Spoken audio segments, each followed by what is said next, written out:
kuliah, pemimpin yang mengerti banyak tentang banyak hal. Tidak hanya dunia tapi akhirat, tidak hanya langit tapi juga bumi, tidak hanya pertanian tapi juga politik, tidak hanya ekonomi tapi juga ekologi. Jadi seorang imam, seorang pemimpin yang kuliah, seorang pemimpin yang mengerti banyak tentang banyak hal, karena tidak ada satu hal pun yang tidak terkait dengan hal yang lain. Tidak ada satu keterputusan keterkaitan dari apapun saja dalam kehidupan ini. Itu poin pertama.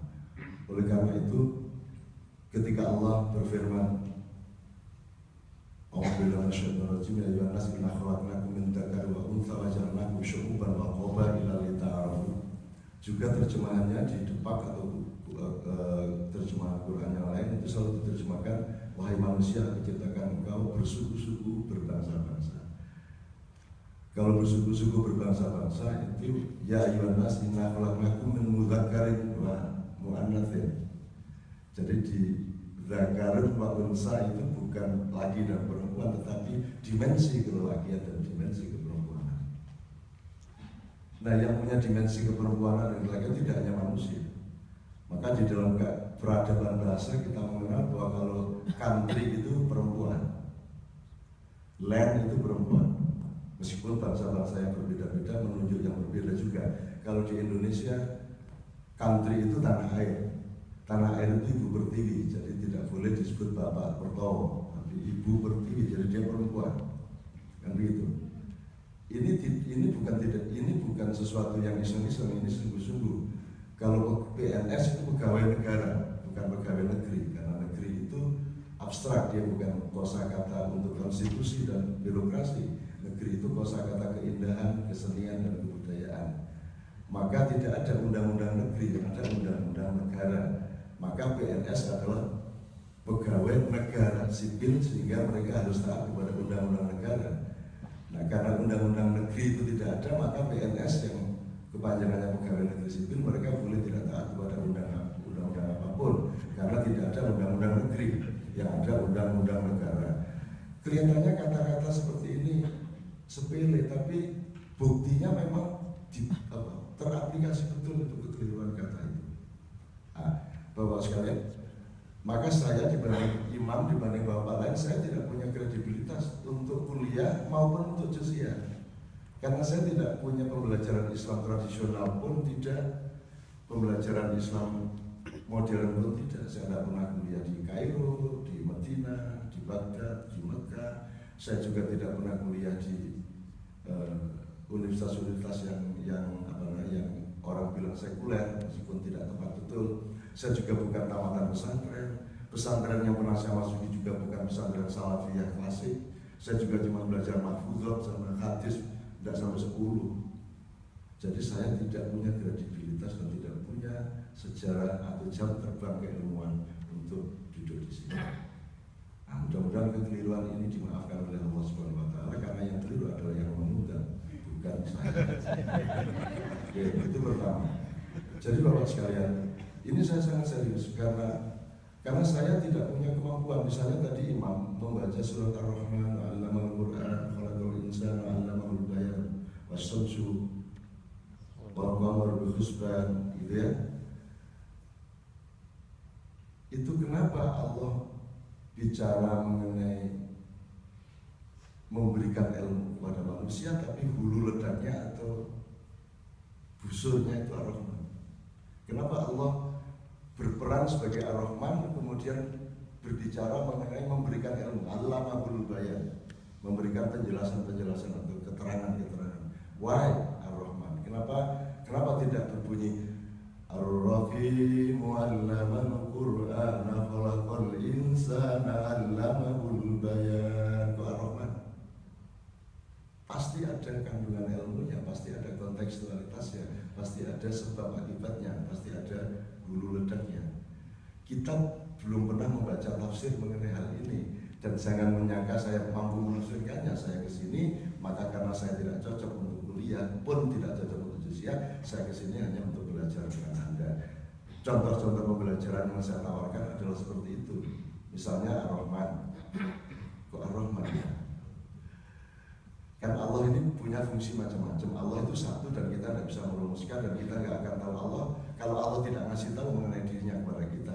Dan kalau Allah memberitahukan dirinya mengenai kepada kita, pasti hanya sedikit. Wa ma utitumul ilma illa qalilan.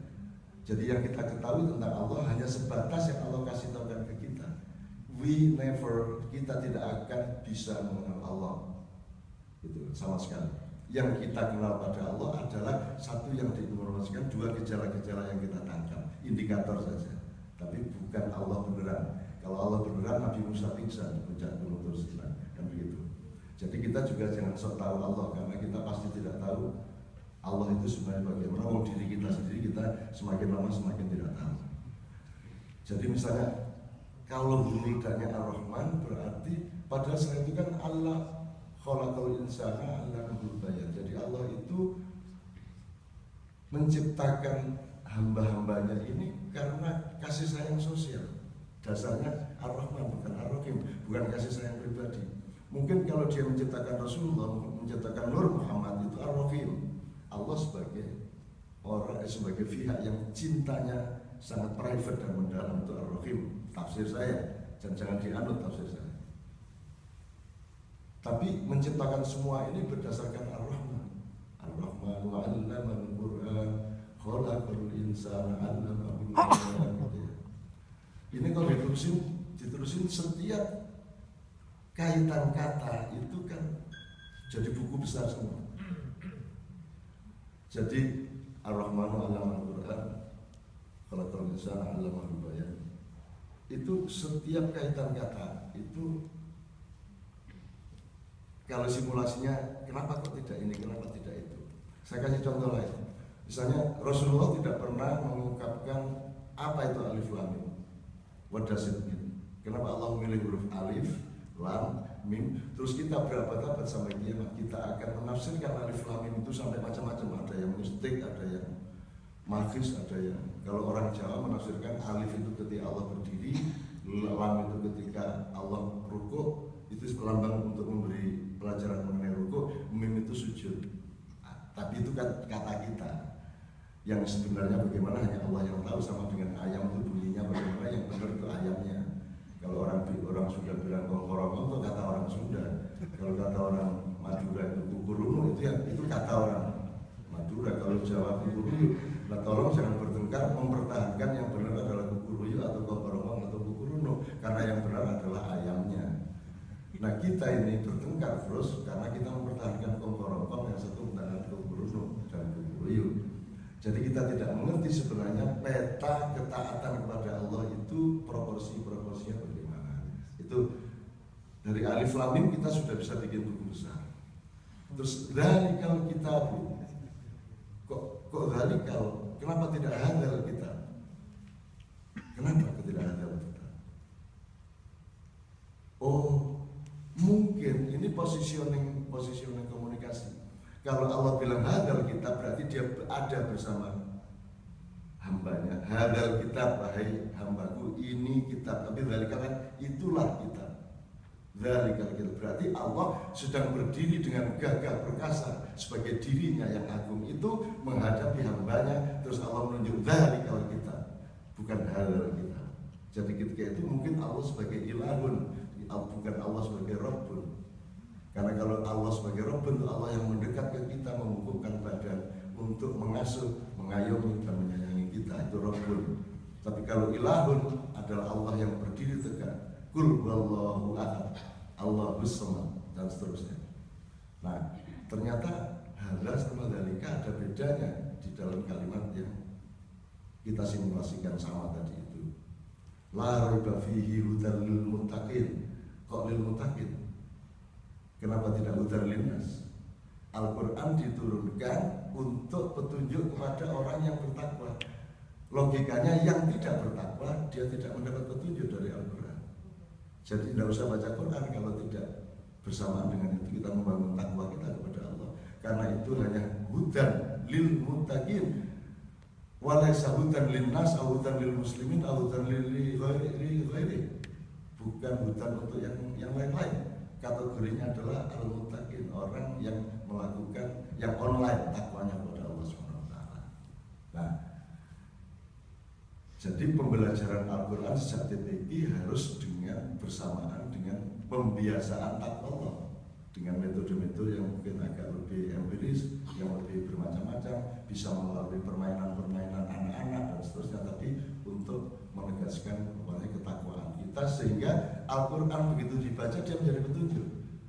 Karena kayaknya sangat banyak orang yang membaca Al-Quran tidak menjadi petunjuk bagi hidupnya dan dirinya. Nah itu contoh aja. Nah Bapak sekalian, saya tidak akan berkepanjangan, tapi intinya adalah menunjukkan kepada Anda bahwa I'm not able to do that.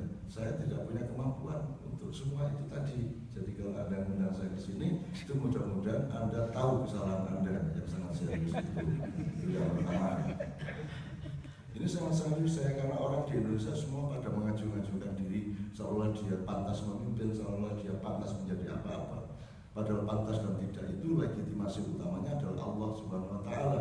Innallaha balighu amri. Ini kalau dipanjangin lagi saya jadi seolah-olah saya ini pantas.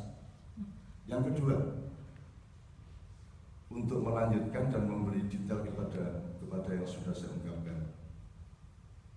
Tadi kan Ar-Rahman, terus Alif Lam Mim dan seterusnya itu. Terus saya berpikir begini, kan Allah itu kalau bikin firman itu kan tidak semua informasinya kognitif. Ada ayat yang memberi kejelasan, ada ayat yang mengajak diskusi, ada ayat yang memberi rangsangan saja. Itu ada kategori yang bermacam-macam kalau Anda lihat. Misalnya kalau poligami, itu kan ayatnya diskusi. Jadi pertama dibilang ini anak yatim, banyak yang dieksploitasi oleh laki-laki, maka di era itu kan laki-laki bisa kawin sampai 100-200, maka kemudian ketika diregulasi menjadi 4 itu kan sudah revolusi besar. Dari istri 80 menjadi 4 kan sudah dahsyat. Nah kita melihatnya dari 1 ke 4 kan sudah terlalu banyak. Nah pada itu sebab nuzulnya adalah dari 100-200 menjadi 4. Itu pun sama Allah dievolusikan informasinya. Fankihu ma tabalakum minan nisa mathna wa thulatha wa ruba. Ya. Oke, supaya anak-anak yatim itu tidak kamu eksploitasi dan kamu porotin hartanya, dan itu jumlahnya selama ini sangat banyak, beratus-ratus anak yatim diporotin, maka sekarang oke, tidak apa-apa kawinlah kamu 2 apa 3 atau 4 gitu kan. Itu kan sudah efisiensi yang luar biasa dari 200 ke 4 tadi. Itu pun Allah kasih peringatan, la in khiftum alla ta'dilu fawahidatan. Kalau kamu merasa takut untuk tidak bisa berbuat adil, 1 saja. Kan gitu. Nah, ini Allah pelan-pelan lagi, enggak langsung des gitu kan. Jadi Allah membawa kita ke usulul fikih, tidak langsung ke fikih yang maknanya begitu. Saya melihat ayat ini, menanggapi ayat ini secara psikologis. Jadi jangan bilang udah tidak apa-apa deh 4 deh. Tapi kalau kamu tidak bisa adil 1 aja ya gitu. Terus saya bilang sama Allah, oh tenang aja Allah, saya adil kok, saya 4 tidak masalah, saya adil. Nah saya tidak berani bilang gitu sama Allah. Sebab kalau menurut saya Allah bilang kalau kamu takut tidak berbuat adil 1 saja, itu bagi saya itu perintah, meskipun kalimatnya bukan perintah. Karena saya tidak berani sok jawab sama Allah, Tuhan tenang aja, saya adil loh. Tidak apa-apa saya kawin lagi, tenang aja saya adil. Nah saya nggak berani gitu, maka saya kawin 1 saja. Bahwa kita kan gitu.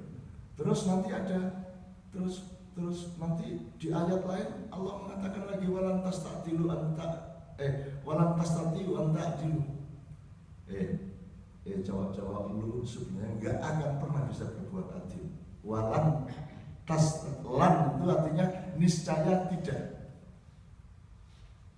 Walan tastatilu an ta'dilu, tidak akan kamu bisa berbuat adil. Kok nggak tadi Allah bilang saya terlanjur kawin 4 ya ini.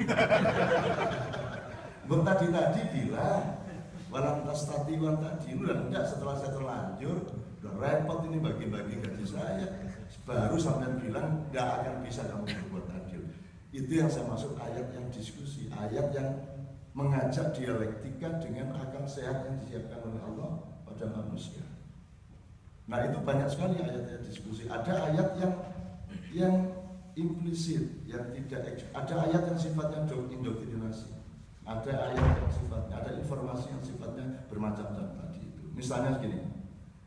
Terus ada juga strategi dari Allah. Ada strategi yang diungkapkan langsung, ada strategi yang ditawarkan secara budaya oleh Allah. Misalnya Allah suruh kita sholat 5 waktu, meskipun proses kan kita kan tahunya sholat itu kan shollu kama ra'aitumuni usolli. Jadi kalau sholat juga Tuhan terus nyuruh malaikat memperagakan sholat terus kita niru kan. Cuma ada perintah sholat waktu Isra Mi'raj, kemudian pada Rasulullah dikasih pengertian, terus Rasulullah memberi contoh, kemudian Rasulullah mengatakan shollu kama ra'aitumuni usolli, sholatlah seperti kamu melihat saya sholat. Nah, kita ini sudah rentangnya jauh dari Rasulullah. Ketika Rasulullah bilang shollu kama ra'aitumuni usolli, itu ada beberapa orang, beberapa saksi. Nah, saksi A beda sama saksi B kesaksiannya. Jadi ada orang yang melihat gajah ekornya, ada yang orang melihat gajah perutnya, ada yang melihat gajah telinganya. Jadi menjadi aliran yang berbeda-beda. Jadi kalau Allahu Akbar gini ini Imam Syafi'i, tapi kalau Allahu Akbar tidak pakai sedangkan Imam Syafi'i. Kalau nggak salah Hanafi, Allahu Akbar. Ada lagi Allahu Akbar, pokoknya yang penting ini, untuk mengisar ini. Ada Allahu Akbar yang khusyuk banget. Bahkan ada aliran Islam yang Allahu Akbarnya itu harus disesuaikan dengan kadar kekhusyukan hatinya, sehingga untuk mencapai Allahu Akbar itu lama, diputer-puter nggak sengaja itu. Allahu Akbar. Nah, itu oke-oke saja. Nah, kita tidak terbiasa begitu masuk Masjid Nabawi, orang sing ini, orang sing ngono, kita bingung sendiri. Bapak sekalian, saya ungkapkan ini untuk menunjukkan kepada Anda bahwa Allah itu berlapis-lapis pola informasinya kepada kita. Ada yang sifatnya memancing, ada yang sifatnya langsung strategi. Dikasih sholat 5 waktu, berarti kamu dikasih irama hidup, berarti kamu ditunjukkan ilmu kesehatan, bahwa kamu jam sekian sampai jam sekian harus begini begitu. Itu Allah memberi rute atau metabolisme kesehatan, kesehatan badan, kesehatan pikiran, kesehatan mental, kesehatan rohani. Itu satu putaran yang Allah ciptakan. Bahwa subuh cuma segitu rentangnya, bahwa zuhur cukup panjang, bahwa isya panjang banget. Itu sebuah strategi. Sama dengan Allah bikin adzan, memberi ilham kepada Rasulullah teriak kepada Bilal adzan. Rasulullah nyuruh adzan Bilal nggak pakai teks loh. Enggak, ayo Bilal ini tak tulisin ini, coba tak WA ya. Enggak ada. Bilal disuruh aja terus dia teriak Allahu Akbar, Allahu Akbar, asyhadu an la ilaha illallah gitu ya. Dan tidak pakai lagu. Nah, sekarang kita ribut soal lagu. Kan kasihan yang tidak bisa berlagu. Nah begitu. Sama dengan ribut soal begini kan, yang begininya benar itu langsung apa astagfirullahaladzim Muhammad Rasulullah baru begini. Nah segininya itu 45 derajat apa? Nah, ini dia jangan. Anda nggak usah berdebat dan bertengkar soal begini, kan kasihan yang nggak punya jari gitu. Nah, kalau saya begitu mikirnya, saya mikirinnya nggak punya jari, nggak usah berdebat soal itu. Nah, itu strategi. Sekarang adzan saja mas.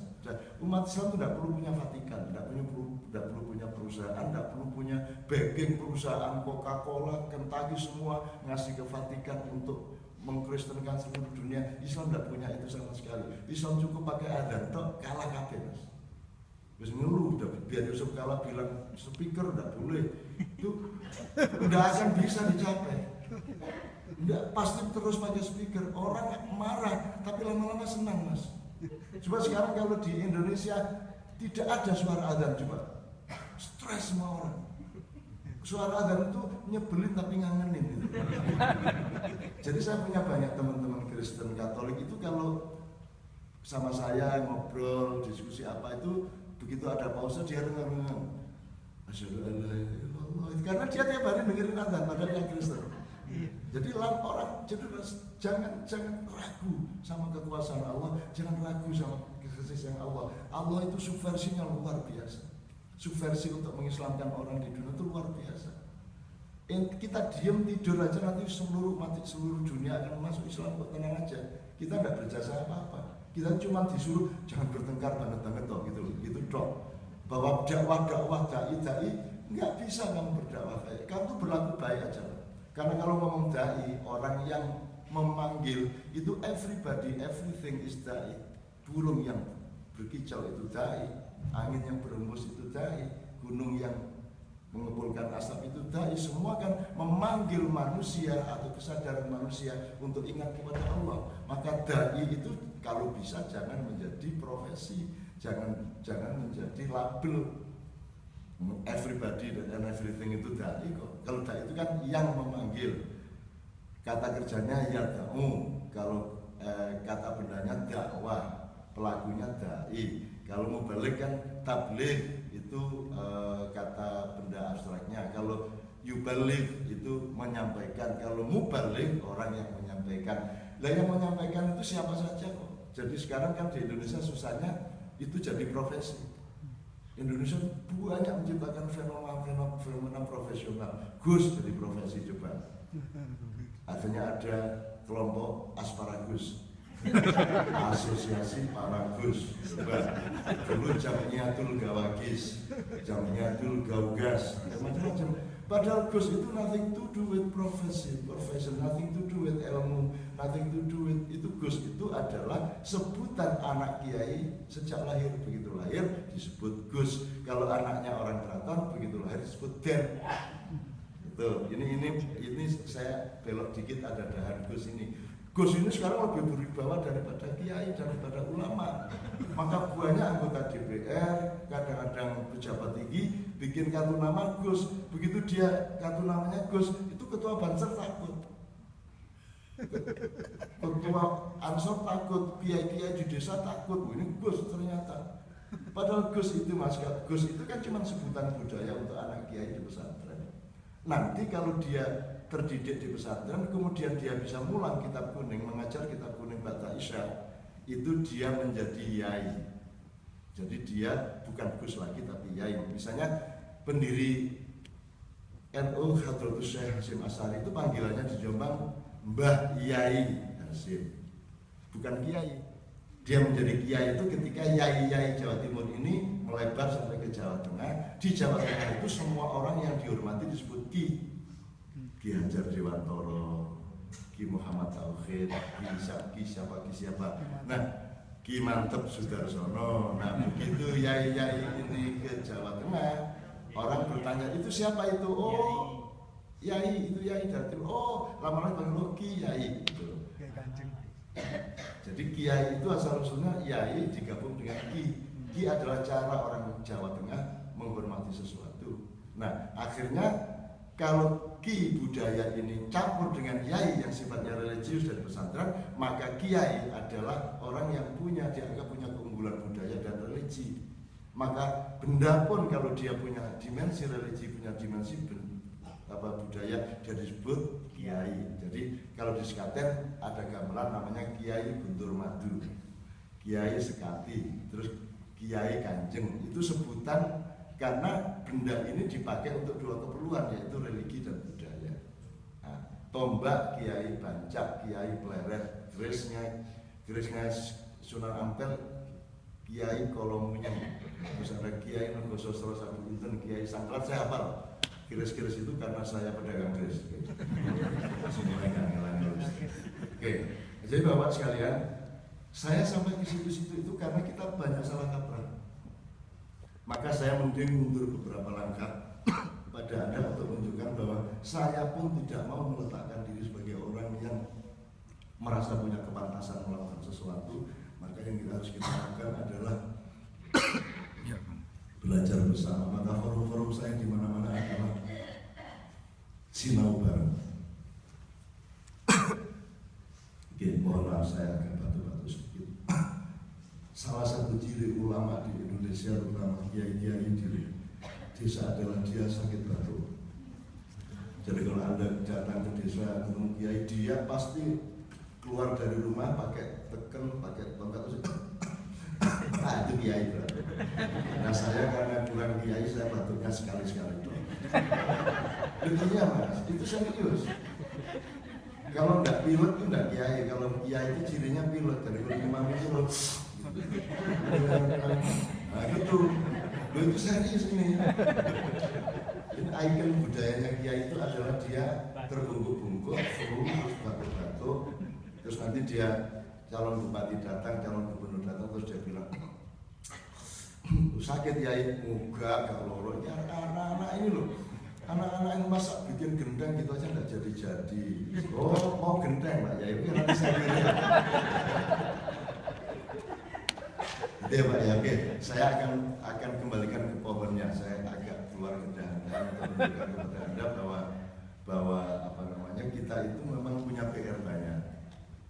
Saya mohon masjid Anda, komunitas Anda, karena Anda ini kan gabungan antara Islam scholar dengan wilayah yang merupakan puncak dari aplikasi intelektual dunia. Ini Washington DC, ini New York, ini pemimpinnya dunia. Kalau dari sini lahirnya adalah hal-hal yang seperti lahir di Boyolali apa di Sidoarjo, ya janganlah. Saya sudah ngurusin bid'ah itu dari Boyolali, sudah dari Karanganyar, masuk begini bid'ah mener. Mestinya di sini ada fenomenologi baru, di sini kepemimpinan Islam, di sini pemikiran ijtihadi Islam itu muncul dipimpin oleh anda-anda yang dari sini. Kalau Arab nggak bisa, Arab sibuk sama Hilton, sibuk sama pembangunan yang bermacam-macam. Jangan kita bebani pikiran-pikiran yang berat-berat. Kalau anda kan belum tentu kerjaannya beres gitu kan, mau lari ke sana kemari kan harus menghitung. Oke. Saya tidak terusin soal Gus dan lain sebagainya. Saya akan kembali ke dasarnya. Jadi Allah itu tadi kan intinya Allah itu berfirman dengan kadang-kadang memberi strategi. Bayangin kita dikasih sholat Jumat. Sholat Jumat itu kan bertemu seminggu sekali. Sholatnya dan harinya disebut hari Jumat. Dia tidak Kamis, tidak Rabu. Jadi kalau ini gini-gini kita pakai kan asik. Jadi misalnya kalau kita itu kan Ahad, Isnin, Tsulasa, Arbi'ah, Khamis, Jumat, Sabat, semua Ahad lagi gitu ya. Jadi hari pertama itu Ahad, mau namanya aja Ahad. Hari kedua Senin, hari ketiga Selasa, hari keempat Arbi'ah, hari kelima Khamis, hari keenam Jumat. Dia tidak disebut hari Sita. Seharusnya kan Wahid, Isnin, Selasa, Arbi'ah, Arba'ah, Khamis, Sita seharusnya. Kok enggak? Sitanya nggak dipakai, yang dipakai Jumat. Karena ada maksud kebudayaan, maksud sosial, maksud pengelolaan zaman.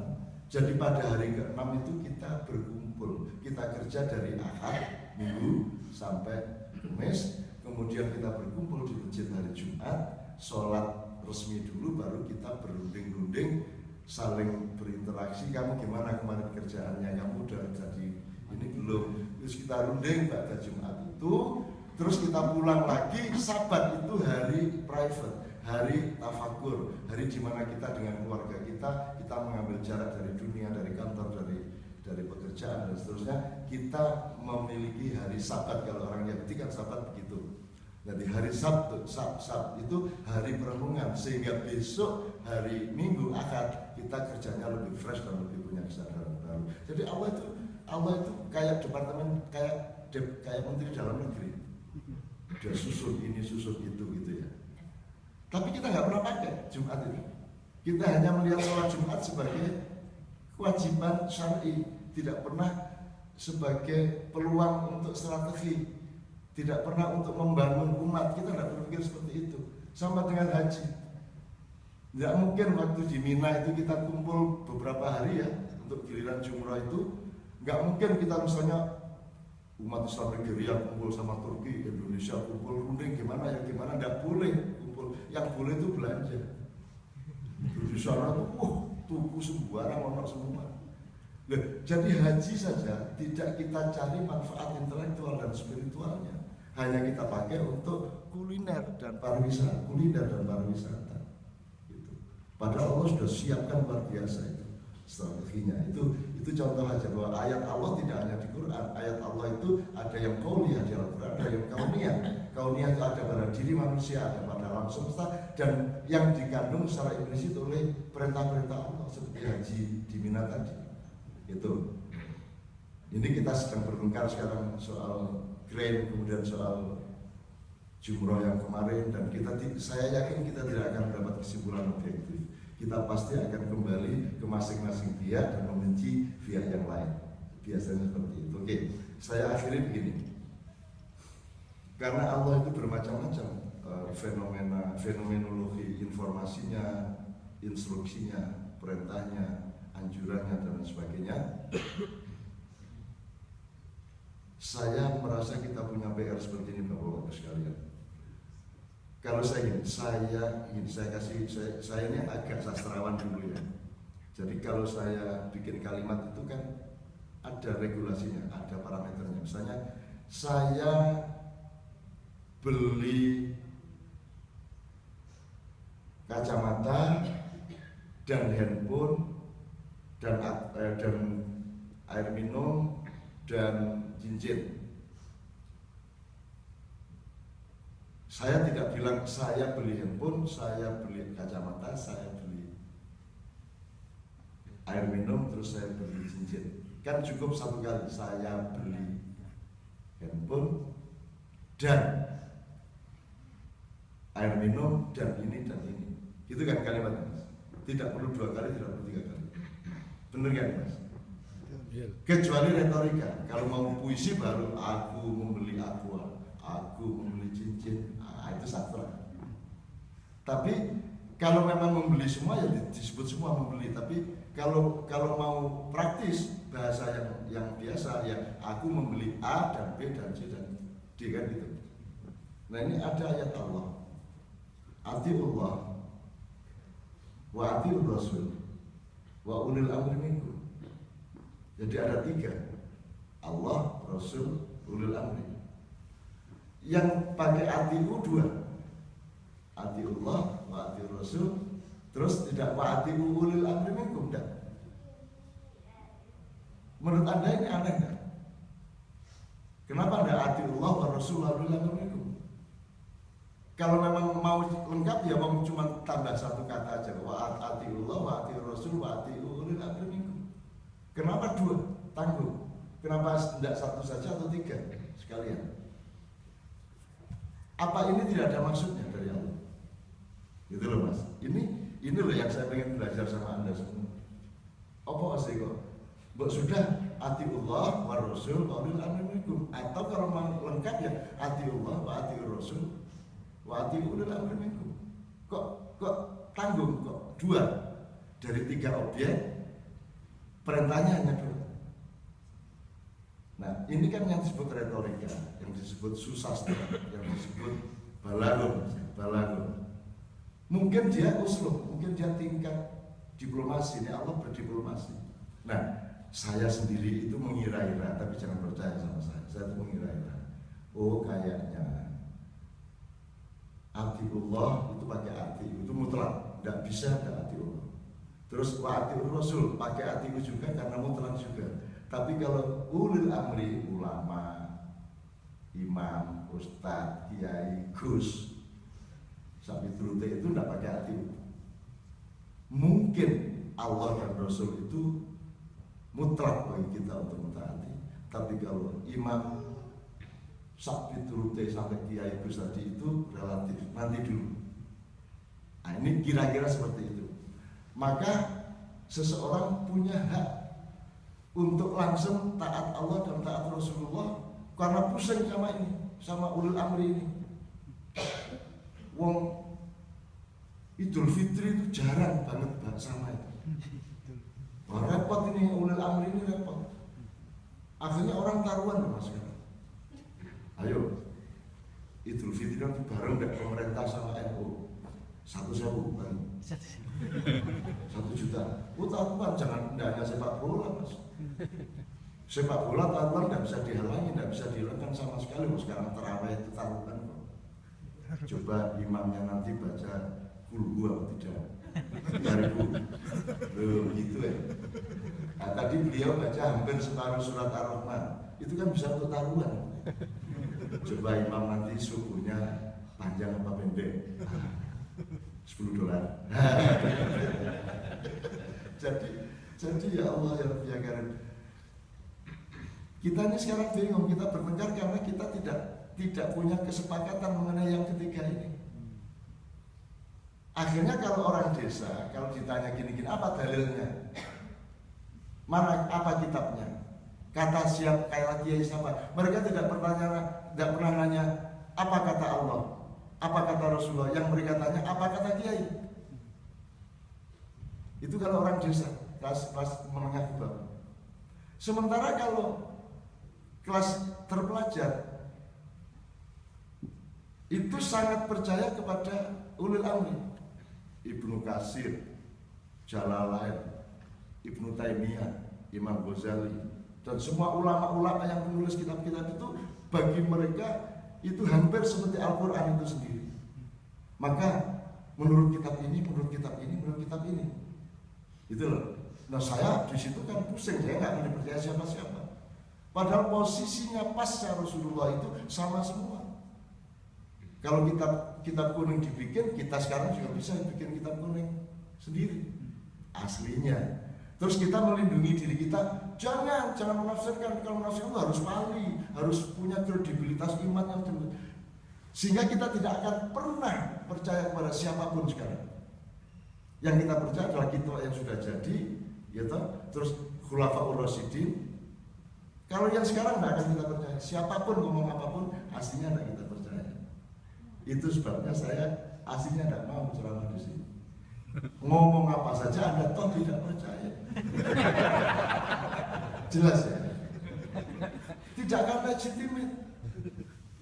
40 tahun saya keliling kemana-mana, tidak akan dipercaya secara resmi. Disenengin gitu toh, seneng dengerin, tapi nggak dipercaya.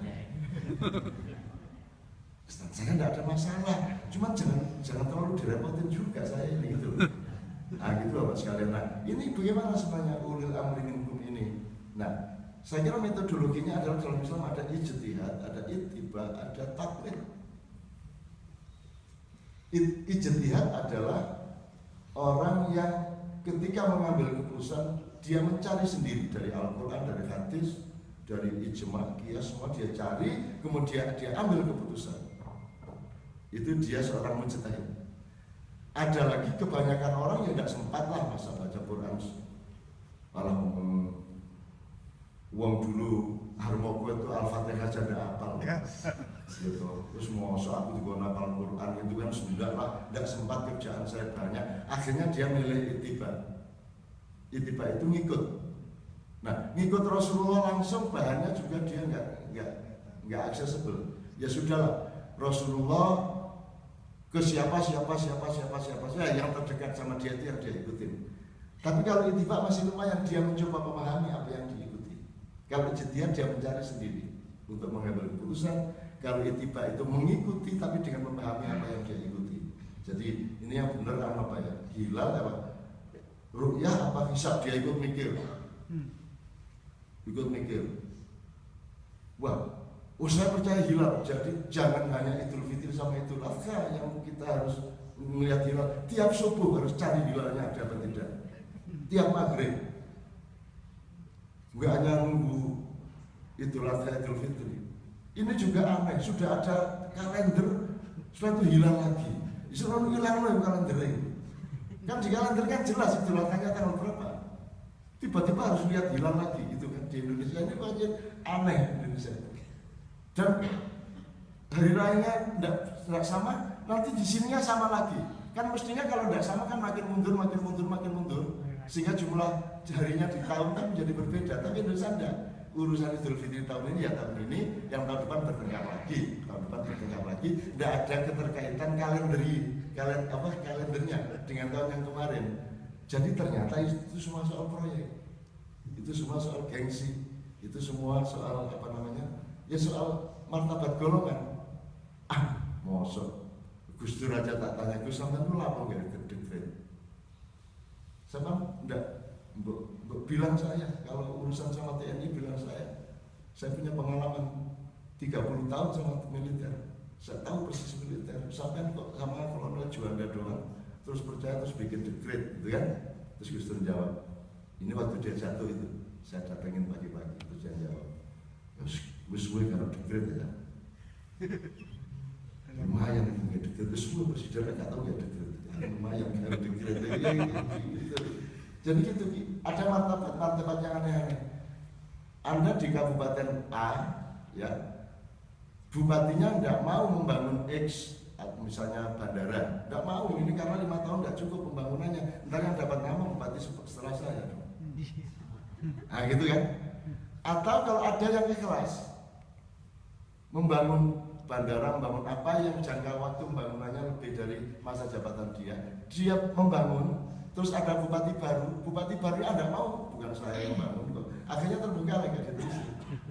Itu yang terjadi di Indonesia.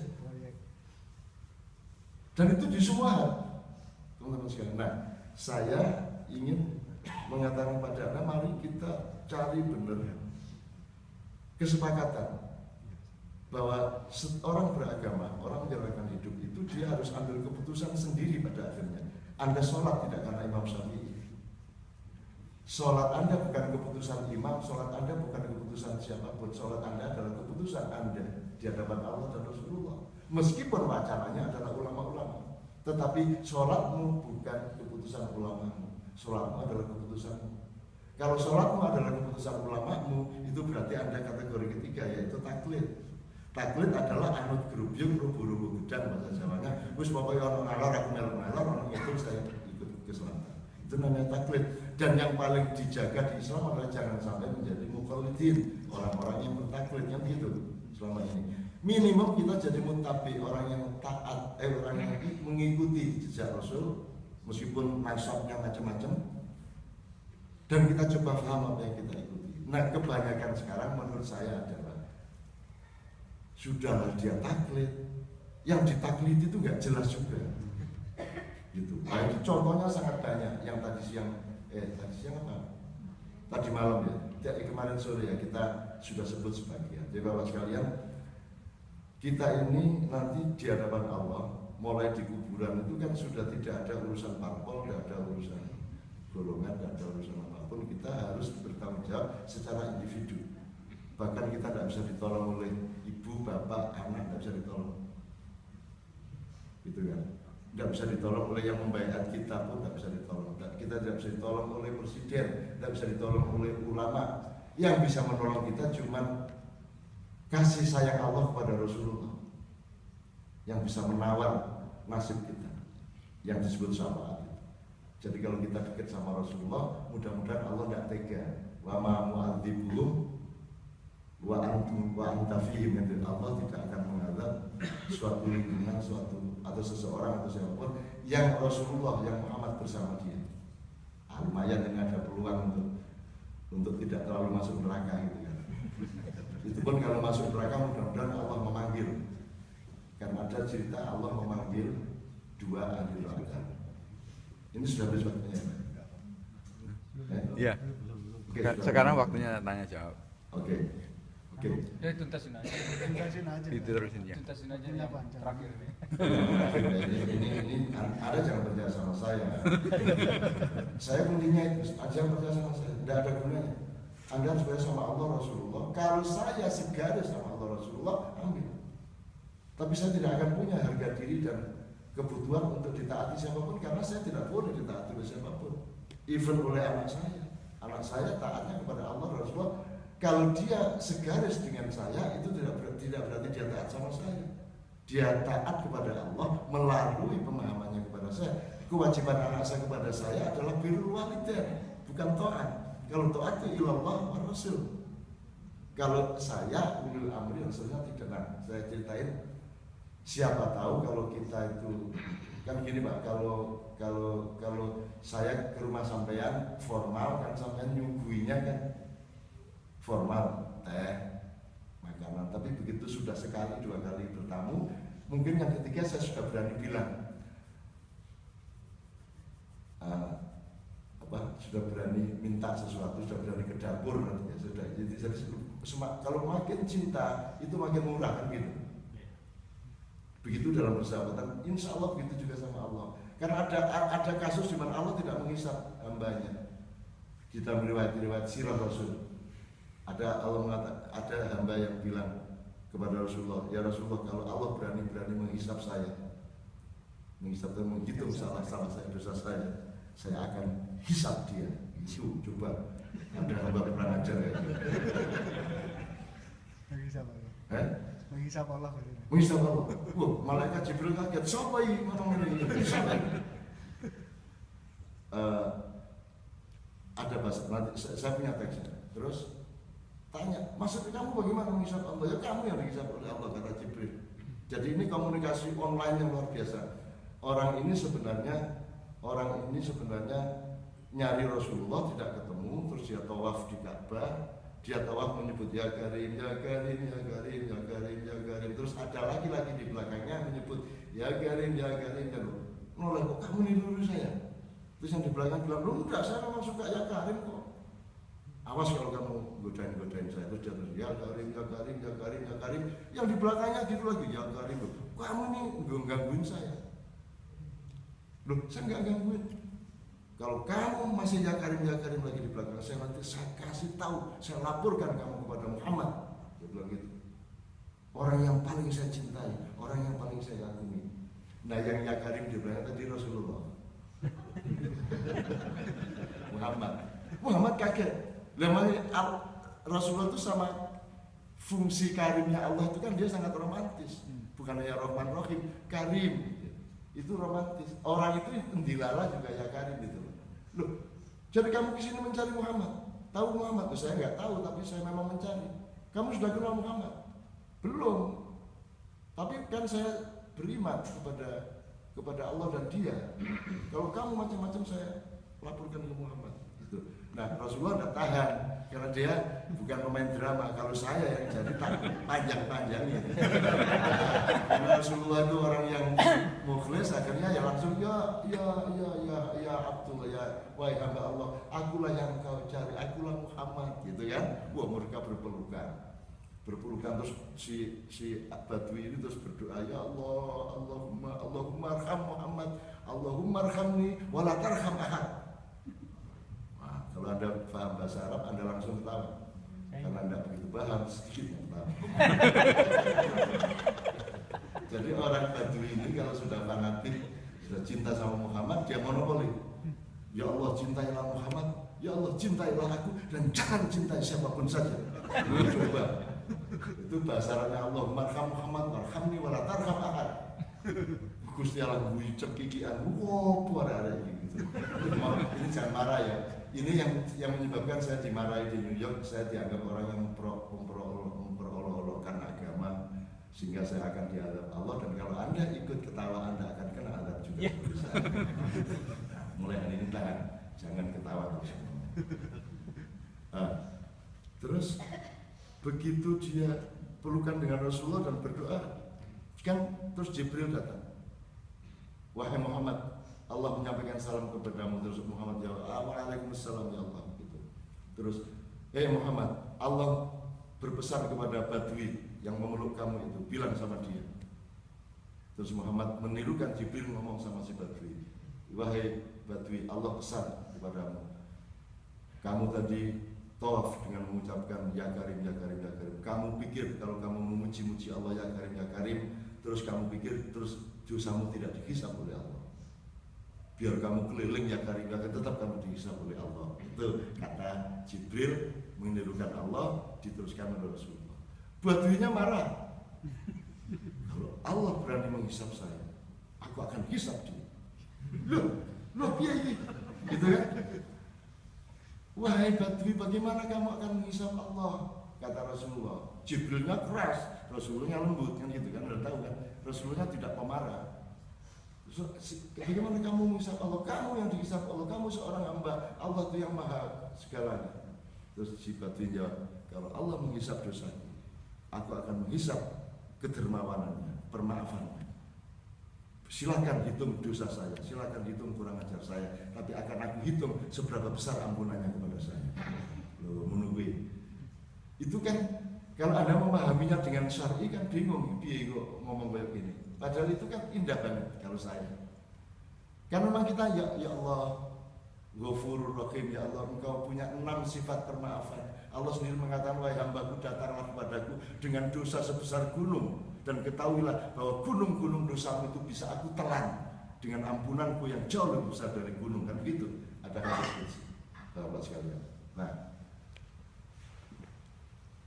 siapa tahu, tadi kan cerita yang terakhir siapa tahu. Tapi ini juga jangan percaya sama saya. Saya tuh, saya ini anu aja lah, anggaplah orang yang bikin masalah dalam Islam sehingga ini terakhir ada undang saya.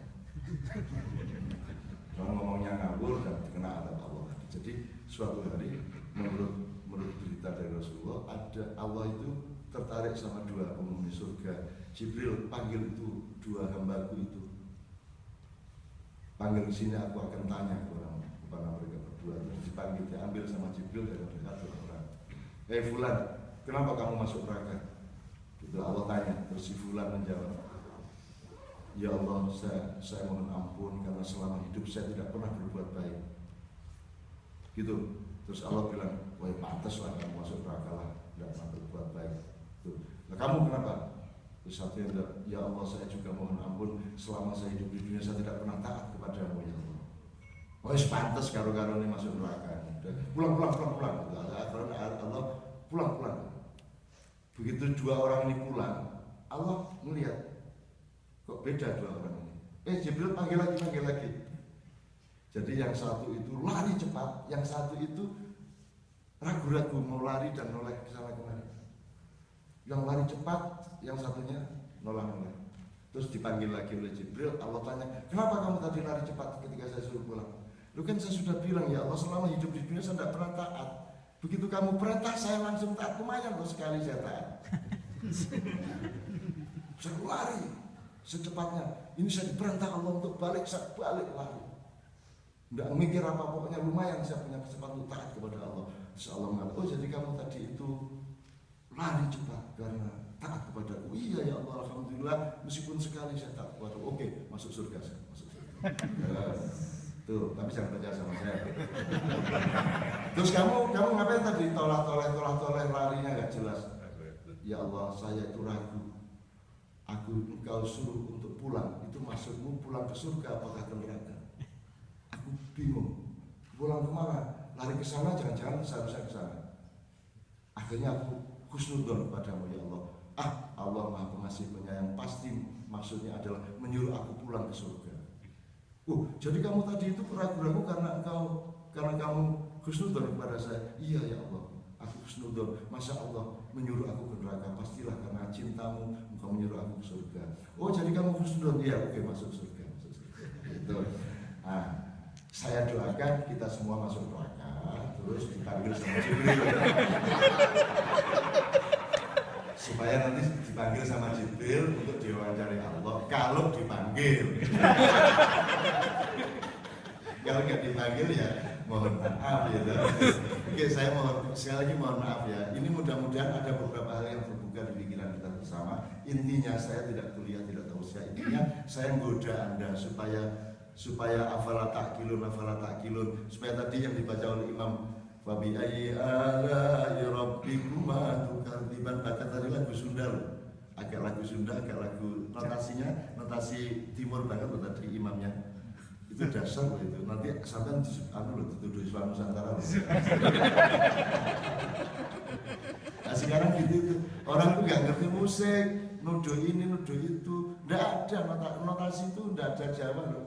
Masa ada karpet ini beragama Islam, kalau tembok beragama Kristen, ngomong lagu kok diruwet-ruwetin gitu kan. Dan sholatullah salamullah itu lagu barat. Coba anda susun tanya sama orang musik, itu notasinya notasi barat, solmisasi biasa. Ala toha rasulillah, itu barat, itu bukan Arab itu loh. Jadi jangan terus harus Arab. Mana lagu Arab itu tidak ada. Yang ada lagu Persia, lagu Turki, lagu Mesir dan macam-macam yang lain di sekitar Arab. Orang Arab bahkan tidak punya tradisi lagu zaman itu. Baru pada zaman Sayyidina Umar baru ada kuli-kuli pekerja-pekerja dari sekitar Arab. Karena Umar membuat pembangunan macam-macam, akhirnya ada yang rengeng-rengeng kalau pas mecah batu. Nah akhirnya mandornya yang orang Arab, kok enak kamu rengeng-rengeng, coba kamu pakai itu ada gitu. Akhirnya Allahu Akbar, itu bukan lagu Arab.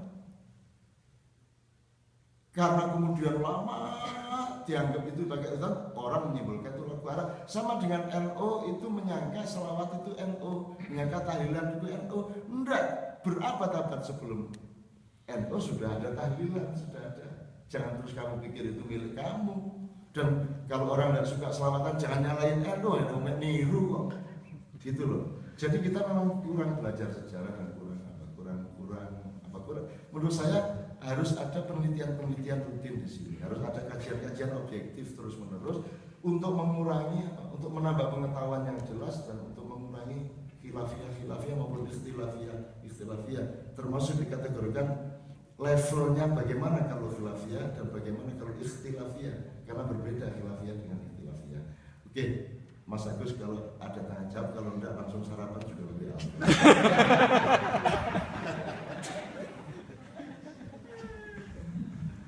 Jazakallah, belum lapar ya? Belum ya, insya Allah ya. Kita buka 15 menit, cukup ya, insya Allah 15 menit. Oke. Saya buka pertanyaan, silakan. Silakan Pak. Assalamualaikum warahmatullahi wabarakatuh. Saya cuma dapat info dari bekas supir saya, dia orang Jordan, dia pernah di Mekah. Ini ada hubungannya dengan kematian. Itu ada seorang meninggal di Mekah, setelah dikubur mungkin beberapa waktu lama, digali lagi, itu mayatnya masih utuh. Itu semut pun nggak gigit. Itu apa artinya, Pak? Nanti saya tanya semut-semut dulu ya. Kalau kamu nggak ngerubungin, gitu nanti saya jawab. Maaf, itu sebagai tambahan waktu ditanya dia menjelaskan orang-orang kampung yang tahu dia itu orang yang selalu beramal baik, sehingga waktu meninggal pun dikubur dijaga benar-benar, semut pun nggak berani gigit. Terima kasih. Yes, langsung 3 jam Mas nanti. Dari Ibu, silakan.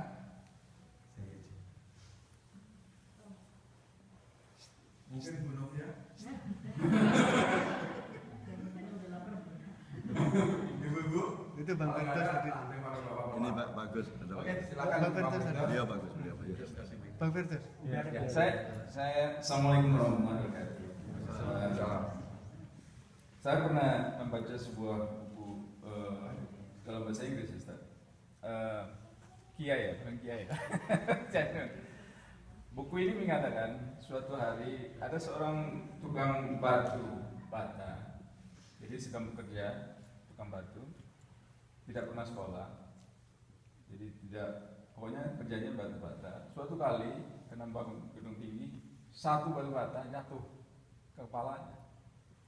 Masuk rumah sakit, komatus, pingsan lama. Setelah beberapa minggu sadar, temannya datang, dibawalah sebuah buku. Ini orang tidak pernah baca. Akhirnya dibaca satu bab itu, dikatakan you have a mind. Kamu tuh punya akal. Bingung dia. Oh, saya ini punya akal toh. Dibaca. Akhirnya gara-gara batu-bata itu timbul, dia membaca, dia nggak mau lagi ke sana. Akhirnya dia belajar sampai seterusnya, sehingga dia menjadi seorang yang sangat menjadi pengajar malah di komunitasnya. Nah, saya makanya tidak bertanya, saya cuma komentar. Saya akan saya pribadi ketipu batu bata pagi ini. Jadi terima kasih banyak atas kehadirannya. Alhamdulillah, semoga kita juga yang lain juga dapat batu bata yang menimpuk kepala kita siang ini, pagi ini. Alhamdulillah. Assalamualaikum warahmatullahi wabarakatuh. Silakan, Mas. Assalamualaikum warahmatullahi wabarakatuh. Jangan kira udah lama ngikutin pemikiran dari Cak Nun ini tentang khususnya tentang diskursus keislaman melebarkan ke arah politik, kebudayaan dan sebagainya. Yang menjadi pertanyaan saya sebenarnya, menurut dari sisi pribadi Cak Nun sendiri, ketika Cak Nun mencoba mengembangkan tentang pemikiran keislaman itu sendiri, apakah Cak Nun sendiri itu punya rambu-rambu tertentu sehingga goalnya dari pengembangan pemikiran Islam itu sendiri tercapai, atau bebas saja sehingga banyak kalangan Islam itu sendiri menyatakan tentu tidak bisa mengabaikan kaidah-kaidah tafsir yang menjadi tradisi di keislaman. Tentu tafsir di sini bukan yang sifatnya fikih dan sebagainya, tapi ada rambu-rambu sih. Seperti kita tahu sendiri, para mufasir itu banyak sebenarnya yang ke arah wisdom, bukan cuma dalam yang itu aja. Dan saya dari Jaknul sendiri selama ini Jaknul memiliki koridor-koridor sendiri sehingga tidak bertabrakan tapi sejalan dengan tujuan dari pengembangan diskursus keislaman sendiri. Terima kasih. Supaya cepat saya urut dari Anda yang masih online gitu ya. Rambu yang pasti tidak bisa saya elakkan itu laknat Allah. Saya sedikit punya niat buruk dan saya sengaja menirukan sesuatu, Allah melaknat saya bahkan menghadap saya. Apa kurang hebat itu rambunya? Dan saya siap. Kalau rambu dari manusia saya nggak peduli. Apa dia kaisar, apa dia jenderal, apa dia ulama kayak apapun, itu sama dengan saya dan sama dengan semua manusia. Ya mas. Rambu kedua adalah saya tidak main-main dengan tauhid saya. Saya tidak main-main dengan pergaulan saya dengan Allah dan Rasulullah. Saya sangat sungguh-sungguh, saya sangat serius, dan saya bersedia mati kapan saja untuk itu. Karena hidup itu cuma itu dong. Tidak penting Indonesia ada apa tidak. Tidak penting PBB ada apa tidak. Tidak penting negara itu ada apa tidak. Thomas, emang penting? Emang penting? Emang penting Anda ada apa tidak? Emang penting aku ada apa tidak? Cuman kita diselenggarakan untuk ada oleh Allah, dan kita hanya memastikan satu hal, kita benar-benar ilam takun alayya ghadabun wala ubali. Hidup saya cuma itu doang. Saya tidak dapat apa-apa, tidak masalah. Saya dikutuk orang, tidak masalah. Ukuran saya cuma satu, Allah tidak marah kepada saya. Asal Allah tidak marah sama saya, sudah lumayan lah. Udah itu doa aja. Soal kaidah-kaidah, begitu saya melanggar kaidah yang menurut Anda itu kaidah, bilang sama saya, marah sama saya. Kalau perlu, bikin aturan untuk melarang saya. Jangan dirasani saja. Saya itu senang kalau ada peraturan Depdagri apa kami melarang saya, senang saya.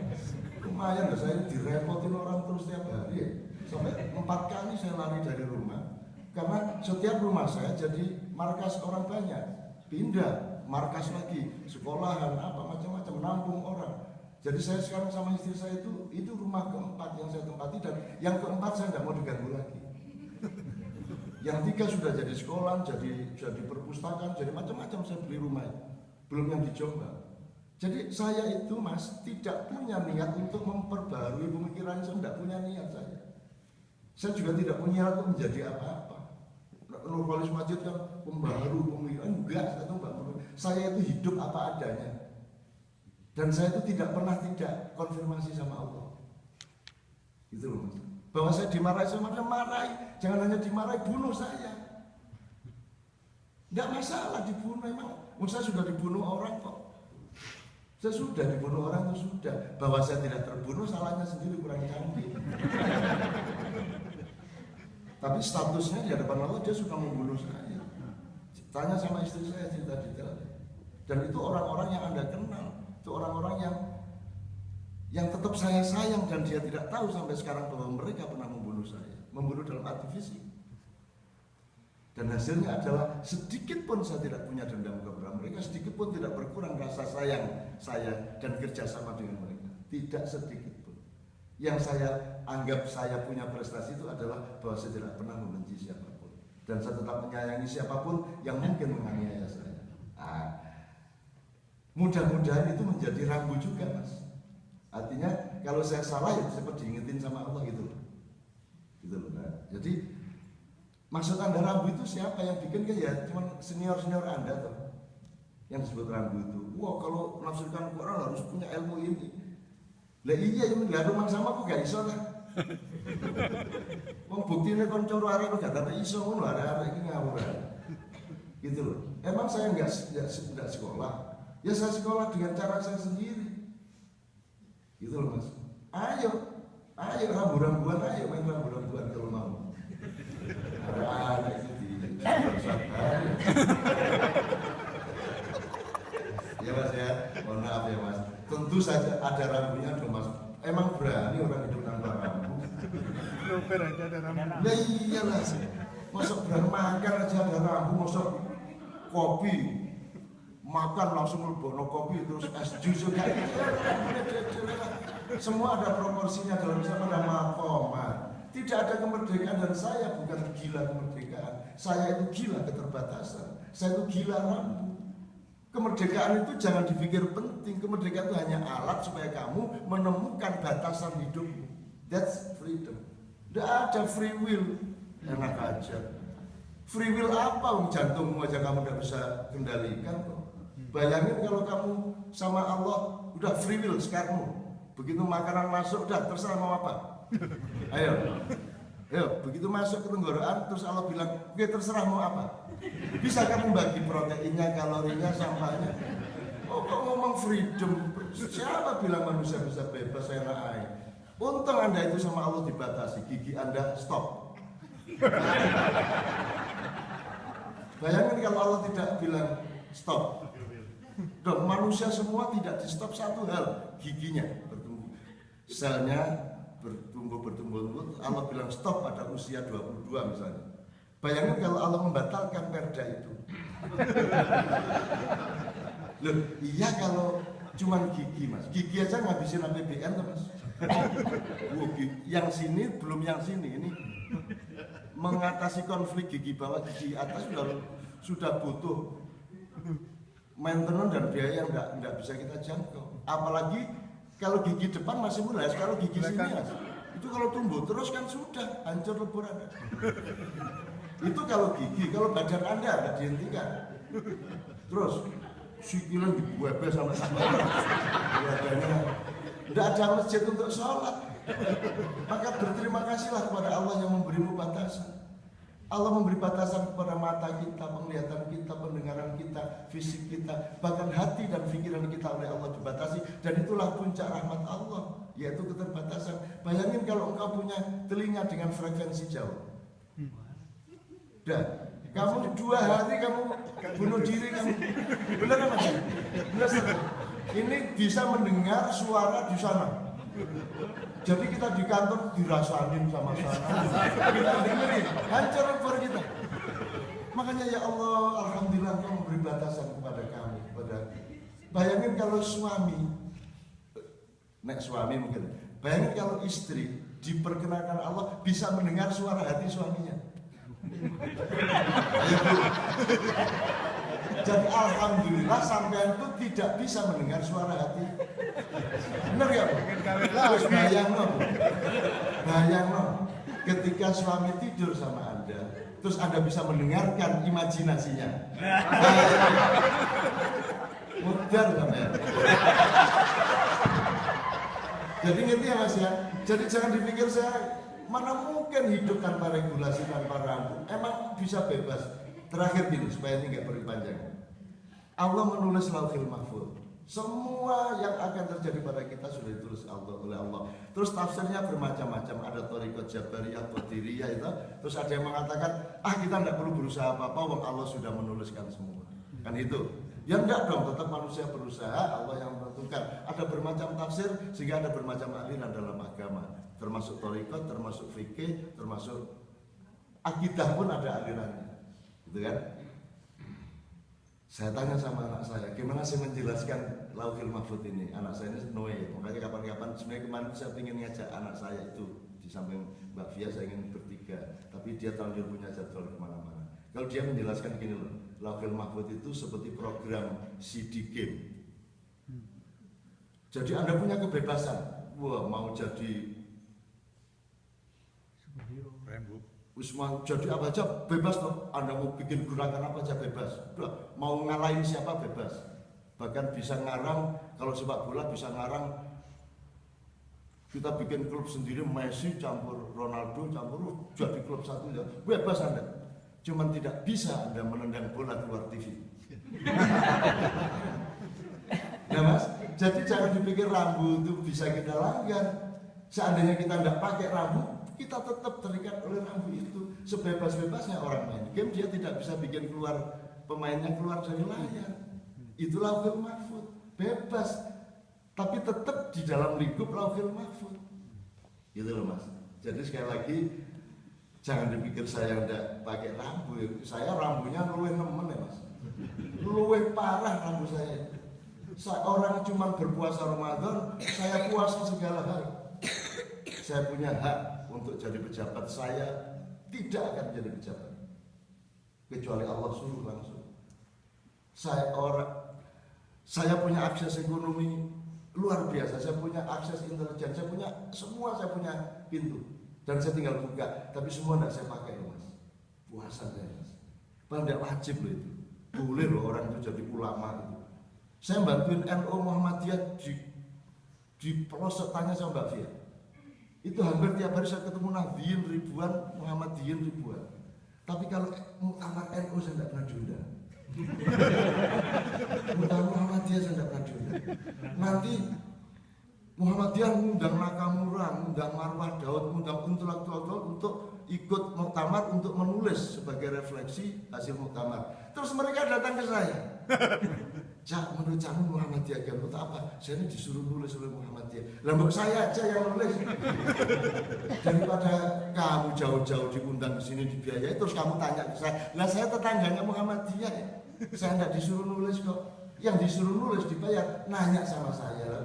Mubeng-mubeng dunia. Nah, jadi teman-teman sekalian, saya puasa dalam hidup saya. Puasa itu harus saya kembangkan tanpa saya melanggar syar'i. Tidak apa-apa, tidak puasa, boleh mencalonkan diri, tidak ada masalah. Undang-undang negara membolehkan, Islam juga memperbolehkan, gitu ya. Tapi saya tidak pernah lakukan apapun, bahkan transaksi saya tidak pernah. Saya ngambil duit di ATM belum pernah sampai sekarang. Dan sebetulnya Allah jangan beri kemampuan dan keberanian untuk memasukkan kartu itu ke lubang yang gaib itu. Gaib benar-benar. Dia waduh kok dilebih wajib. Jangan masuk. Sampai hari ini saya tidak pernah. Ya. Jadi rambu saya lebih banyak dari rambu Anda Mas. Saya enggak berani ini, tidak berani itu. Enggak mau saya. Didatangi presiden belum tentu mau. Didatangi menteri saya filter. Didatangi misalnya didatangi konglomerat saya filter. Saya filter di rumah saya, di keluarga saya. Karena saya pakai rambu. Jadi sekali lagi jangan dipikir saya nggak punya rambu. Rambuku bahkan 5 kali lipat dari rambu Anda. Anda dengan enak di sini, coba kalau saya tinggal di sini coba. Kalau mau ngomong enak, saya ke Amerika aja repot. Ke sana modal-modal Indonesia kita di sini aja. Tapi apa mungkin saya dipindah ke luar negeri? Saya sudah terlanjur terikat begitu banyak komunitas-komunitas dengan masalah yang bermacam-macam. Maka saya harus merelakan itu semua.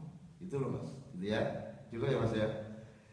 Dan yang terakhir Mas, emang saya pengen Anda akui? Enggak. Jadi kalau Anda dengerin saya gini ya sudah, tinggal tidak diakui gitu aja, repot. Emang saya bertanding untuk jadi mufasir terus nanti jadi punya madhab najibiyah apa itu? Enggak pakai nanti. Saya itu cuma menjalani hidup saya, bergaul sama Allah, cinta sama Rasulullah, dan lembut kepada semua orang. Itu dong. Caranya lembutnya orang Jawa Timur jangan disuruh seperti orang Jawa Tengah. Wis terlanjur jadi orang Jombang, maksud saudara-saudara ya gitu. Tidak iso orang Jombang kok. Jombang itu ya apa kabarmu Cuk? Kan gitu kan. Masa saya disuruh lembut, saya sudah di Jogja 48 tahun ya Pak Fia, 48 tahun tidak berubah Jombang saya Mas.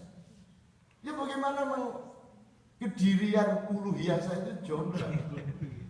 Gitu loh, ya gitu itu saya. Jadi tolong jangan pakai parameter Jogja ngurus apa menilai Jombang, ya salah parameter Anda.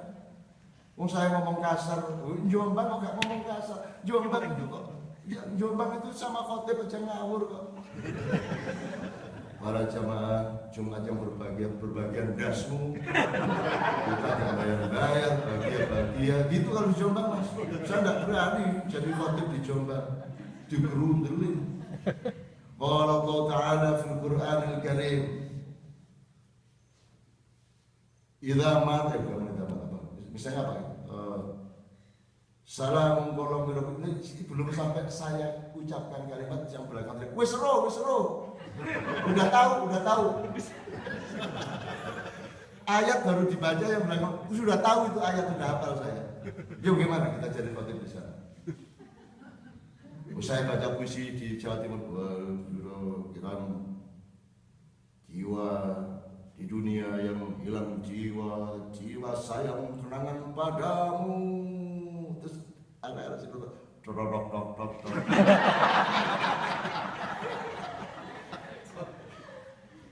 Bumi gonjang ganjing langit melambung. Lah saya batal dong baca puisi. Lah saya tuh lahir dari masyarakat seperti itu, Mas.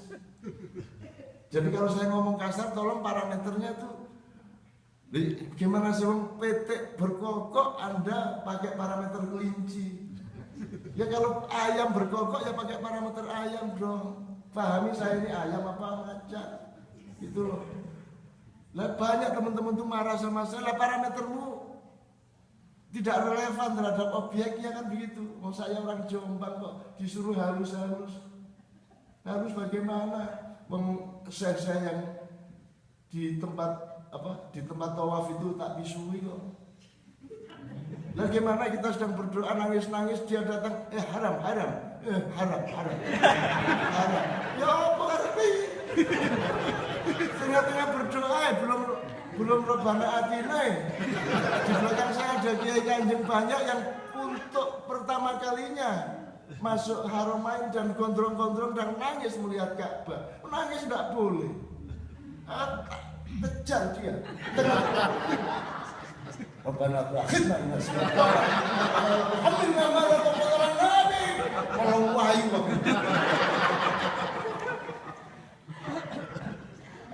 begitu datang ngomong danjuk. Apakah saya bersalah ngomong danjuk? Dia tidak paham.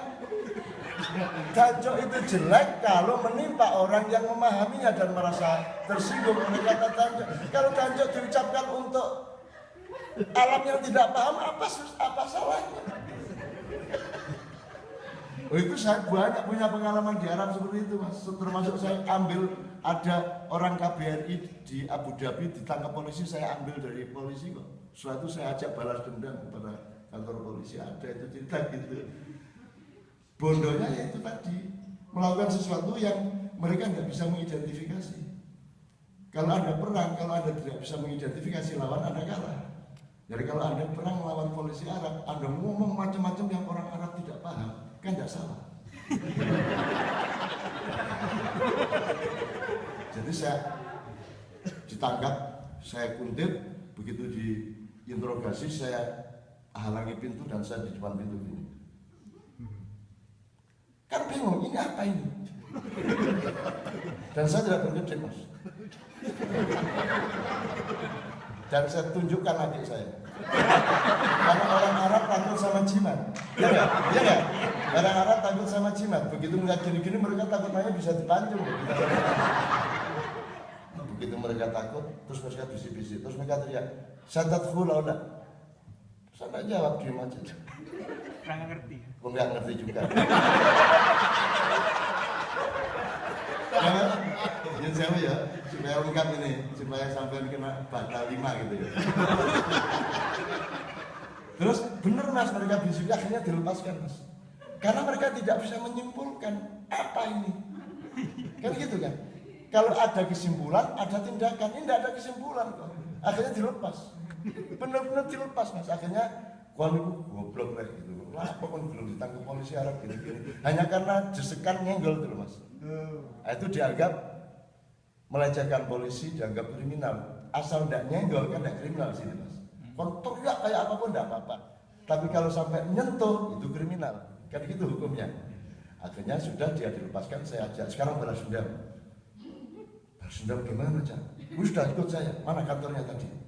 Akhirnya saya kantor polisi dan pas di luar itu ada sekitar 5 sampai 7 polisi gitu sedang ngapain-ngapain. Terus saya mendekat jangan lebih dekat dari 1 meter, pol 1 meter. Terus mau baca, wis tak menemu ae kon niku, melu aku. Begitu sampai di sana polisinya kan bingung, kita bertamu enggak, mengacau tidak, cuman ada di situ gitu. Apa salahnya? Mau ditangkap karena apa? Kan enggak. Terus aku teriak, kon niku ya tak kandhani, polisi Arab iki taek. Kon ojo gelem ditindas, kon duwe harga diri. Iki tuwek diancam dobel polisi-polisi. Oh iya ya ancane kurang ngajar polisi. Mau teriak mereka. Polisi ini gak paham apa ini? Aku sekarang tanya, dosa gak itu? Lakin mereka gak paham, kita puas lumayan ini. Gitu loh mas. Wah dia jujur, waduh lumayan gitu. Ya kamu tinggal teriak-teriak.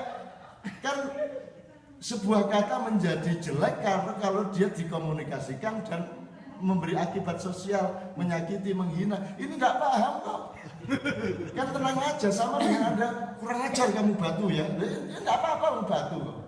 Itu loh mas ya. Jadi ini saya kasih Anda metode. Suatu hari kalau ada apa-apa di Washington ini, Anda bisa teriak-teriak di jalan. Karena saya sering selamat dari tangkapan polisi di Belanda di Jerman gara-gara saya berlaku sebagai orang gila. Jadi saya tidak pernah bayar bis, tidak pernah bayar spur. Selama saya di Belanda di Jerman dan tidak pernah saya.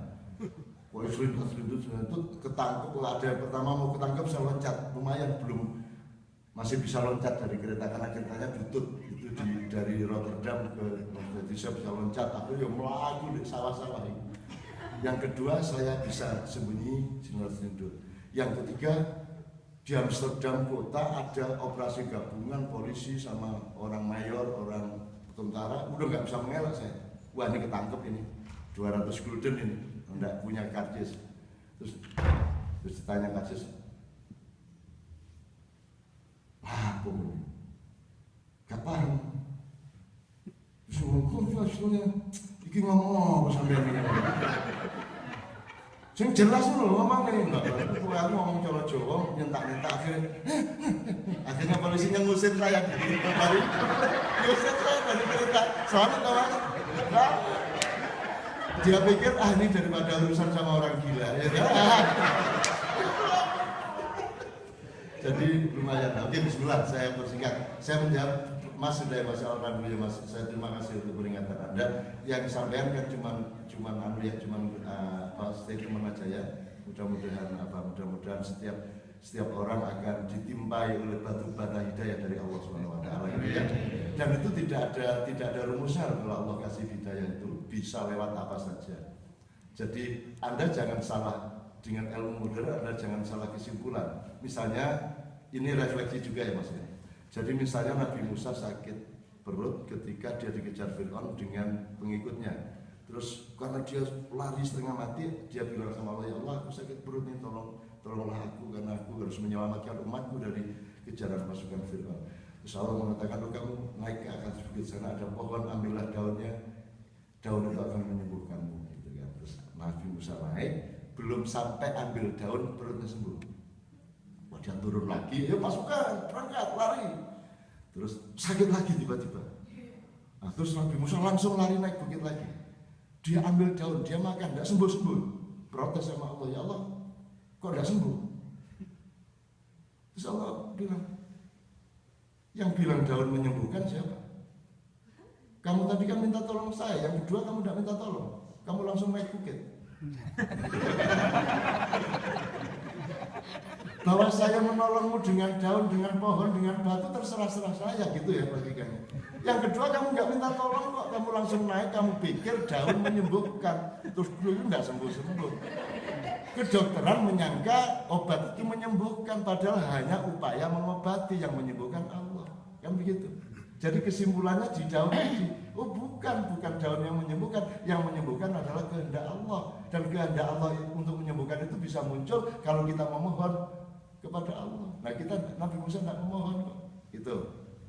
Terus Nabi Musa, idrib bi asokal bahr. Pukulkan tongkatmu ke air laut, kata Nabi Musa. Itu ya, kata Allah kepada Nabi Musa. yang tidak didengar oleh Nabi Musa dan umat manusia adalah Allah ketika itu juga bareng-bareng mengucapkan membelahlah wahai air laut. Itu tidak dia ada di Quran. Ada loh. Tidak ada ya. Itu perintahnya tidak diomongkan. Saya aja nyari-nyari sendiri. Emang kalau Nabi Musa begini terus air laut bisa membelah? Nggak bisa dong. Air laut membelah kalau Allah suruh membelah. Bener ya? Logis kan? Cukup pakai rambu nggak saya? Dan Nabi Musa itu bisa membelah laut itu tidak, jangan sebut Nabi Musa tongkatnya bisa membelah laut, it's wrong, kalimatnya salah. Nabi Musa tidak sakti dan tongkatnya juga tidak sakti. Nabi Musa diperintah Allah untuk bawa tongkat, untuk memukulkan tongkat itu di air laut, terus air lautnya disuruh Allah membelah, maka terbelahlah. Jangan disimpulkan Nabi Musa sakti dan tongkatnya sakti. Kalau tidak percaya, sorenya setelah dia membelah laut itu suruh gini lagi, coba kalau membelah. Gak sigar-sigar. Kekiluran orang modern adalah terlalu banyak percaya kepada daun di bukit tadi dan meninggalkan perkenan Allah dan tidak biasakan diri memohon kepada Allah. Kalau kita dikabulkan oleh Allah karena permohonan kita, metodenya, caranya terserah-serah Allah. Nah itu kembali ke pertanyaan yang pertama Pak. Orang yang amanah, orang yang baik, jenazahnya utuh. Bahkan ada yang percaya di Medan itu segala macam. Bahkan nenek saya diisukan setelah 40 tahun lebih meninggal, sekarang masih utuh. Karena saya akan pindah makam saya pindah semua ke rumah. Ceritanya di Jombang itu, kakek-kakek, nenek-nenek tak pindah semua ke rumah. Nah, berarti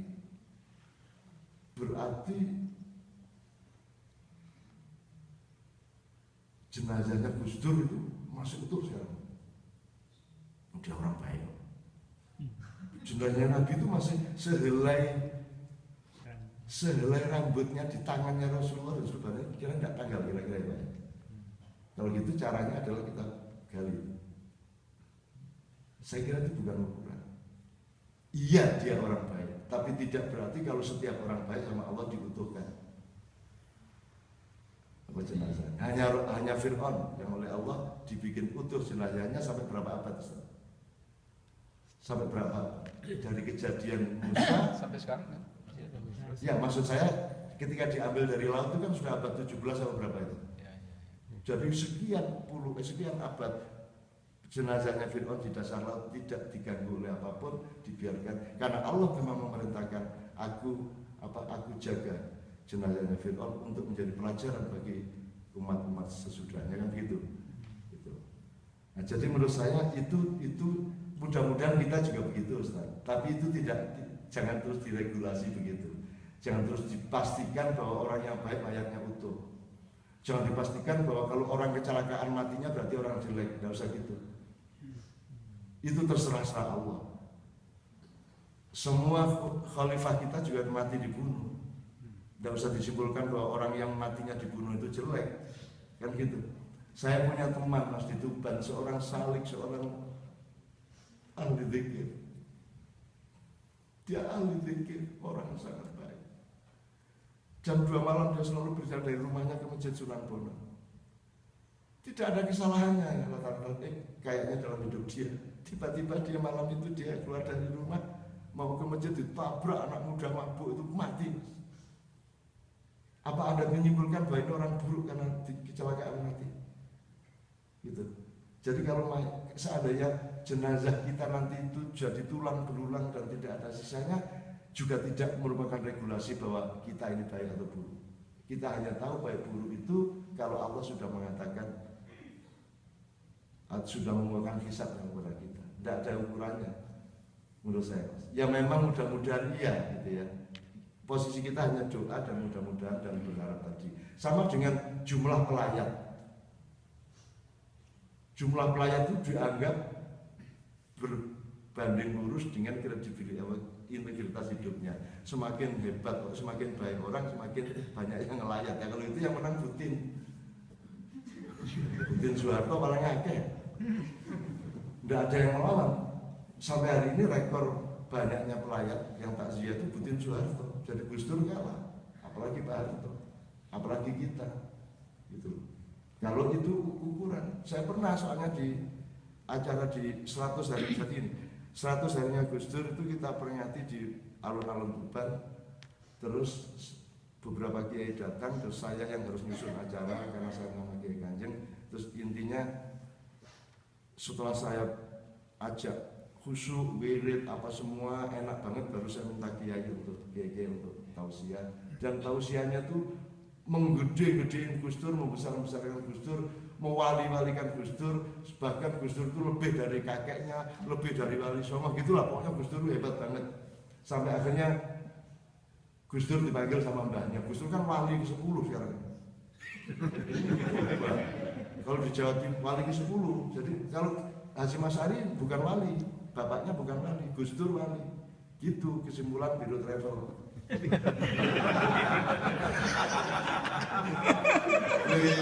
apa sih? Ini beneran Mas. Travel Biro itu supaya mudah, daripada Wali Songo harus jauh sampai Sunan Gunung Jati, ya repot iki. Wis bikin Wali Songo sendiri Jawa Timur. Udah saat ketemunya yang gampang dilewati bis itu jadi Wali Songo. Itu termasuk Gus Dur. Jadi kalau orang berziarah ke tempat Gus Dur sekarang itu ndak mampir ke bapaknya, ndak mampir ke kakeknya. Akhirnya kan mbaknya manggil Gus Dur. Dur gini Dur. Enten apa mbak? Wali nih. Lah kan aneh orang Indonesia. Aneh. Gus Dur dibesar-besarkan melebihi Tuhan, melebihi Nabi, melebihi mbahnya, melebihi semuanya.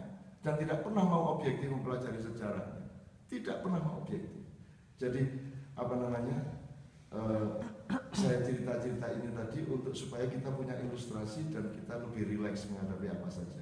Supaya tidak. Tadi cerita apa yang terakhir itu? Tidak yang terakhir tadi. Sampai ke Gus Dur tadi wali travel biro itu. Amayat. Kalau saya terus gini. Gus Dur itu karena Gus Dur itu Lion Air habis tiketnya semua se-Indonesia layak kepada Gus Dur. Gus Dur itu waliullah gitu-gitu. Terus nolak ke saya. Coba kalau Cak Nun mati berapa yang layak? Paling 5 orang. Digituin saya. Loh, saya itu tidak pernah nyakiti siapa-siapa. Kenapa kamu menyakiti saya? Itu berulang-ulang. Coba kalau Cak Nun nanti meninggal, berapa yang layak? Jadi gitu. Nah yang saya kan, ini jamaah saya marah ini. Ini bisa dibunuh ini orang. Kalau saya sedikit aja menghilangkan senyum dari bibir saya, habis itu dia. Lu diulang-ulang. Coba kalau Cak Nun mati, berapa yang layak? Gitu ulang-ulang. Akhirnya saya ambil alih, saya marah dan saya robohkan beribu-ribu orang, 3.000 orang di depan saya. Saya roboh, saya bikin jatuh mereka semua. Dan saya bilang, Gus Dur orang besar, tapi jangan sekali-kali membesari saya. Membesari itu mas. Takabur, ya takabur itu artinya Anda memegang kepala orang lain. Hanya Allah yang boleh takabur. Itu. Akhirnya saya marah, acting mas. Jangan, orang semua jatuh gitu tak. Jadi saya pakai aji, rok asem. Begitu mereka ketakutan, baru saya ketawa, wedi, ada yang bilang gitu. Dan akhirnya saya guyon lagi. Saudara, nanti kalau saya mati tidak usah takziah ya. Nanti saya nggak mau loh pertandingan rekor banyak-banyakan ya. Jangan sampai takziah kepada saya. Biarkan istriku, keluargaku, anak-anakku yang mengumpulkanku. Umat manusia tidak usah peduli sama aku. Aku hanya mencari Allah dan Rasulullah. Menurut terus damai akhirnya. Kiai itu sudah terlanjur lari mas. Lari, bener-bener lari dari panggung. Ketika saya gini, wah saya Haji Santoso. Oke, jadi kalau itu kan itu soal jenazah utuh, soal orang kecelakaan. Misalnya orang yang meninggal waktu crane atau waktu yang terakhir apa? Mina, itu yang mana yang selamat? Yang selamat itu yang meninggal apa yang tidak meninggal? Nah ini kita harus ulang alik Mas. Kriterianya kan bermacam-macam. Karena setiap yang kita alami itu bisa merupakan hukuman Allah, bisa merupakan peringatan Allah, bisa merupakan ujian Allah. Kalau kita diuji berarti kita ditawari untuk naik pangkat. Kalau kita diperingatkan berarti harus dandanin memperbaiki apa yang masih salah kemarin. Tapi kalau dihukum berarti kita diperkenankan untuk membersihkan semua kesalahan kita. Jadi tiga-tiganya baik. Diperingatkan ya baik, dihukum ya baik, diuji ya baik. Nah, setiap kejadian tidak bisa kita simpulkan. Akhirnya kembali ke masing-masing. Kan gitu. Jadi bahwa jenazah itu utuh atau tidak utuh itu ya relatif. Yang paling sip itu nanti di surga kita bareng-bareng tanya ke Allah, ya Allah, maksud sampean sebenarnya bagaimana? Itu kapan-kapan. Tapi kalau saya jawab seseru apapun jangan dipercaya. Itu relatif kok, sama-sama tidak tahu. Seperti yang kemarin saya bilang, bagaimana saya bisa mengkafirkan orang saya tidak yakin bahwa saya ini muslim kok. Yakin untuk diri saya, tapi bahwa Allah menganggap saya muslim atau tidak kan saya belum tahu. Kan gitu. Iya Pak ya, jadi soal jenazah itu tadi tolong jangan dicari benar-benar. Udah biarin aja, kita bertanya-tanya sepanjang hidup tidak masalah. Kalau menurut saya begitu, tidak semua hal harus kita jawab. Nanti kalau semua kita perlakukan seperti itu, nanti kita jadi tanya identitas Nabi Khidir. Lahir tanggal berapa, anaknya siapa, kan repot kita. Masih hidup apa tidak, umurnya berapa, repot kita, gitu ya. Mas, pertanyaannya masih ada tuh? Beliau sudah. Oh, satu lagi, boleh kan?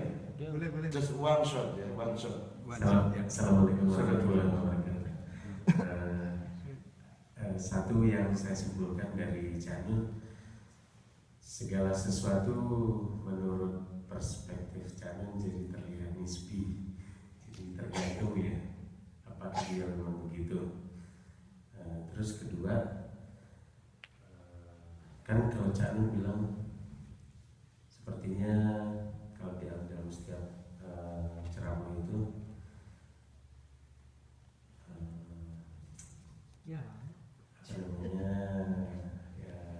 bahwa yang baik itu, orang baik itu terlihat lebih penting gitu.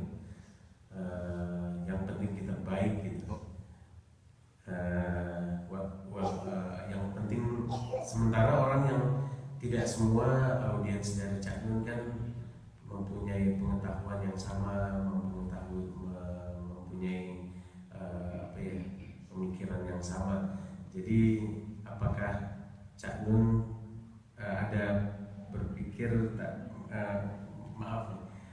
bahwa dari setiap ceramah yang Cak Nun sampaikan gimana ya? Bisa diterima.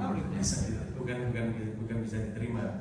Jadi gini, bahwa yang teman-teman saya, terutama teman-teman saya gitu yang bergaul, apalagi yang di sosial media, bahwa mereka beranggapan bahwa gue baik udah cukup gitu, daripada rajin sholat tapi tidak baik. Ini yang terjadi di masyarakat gitu. Nah, ini menanggapinya seperti apa sih, Cak? Enggak Mas, kalau syariat sudah tidak bisa ditawar. Sholat 5 waktu tidak bisa ditawar. Jangan dipikir saya terus meremehkan itu. Enggak. Akidah tidak bisa ditawar. Ibadah makhluk tidak bisa ditawar. Jadi tidak sholat itu pasti minus di hadapan Allah. Ya, di hadapan Allah. Jadi kalau di hadapan manusia, siapa manusia bisa ngecek orang sholat 5 waktu atau tidak?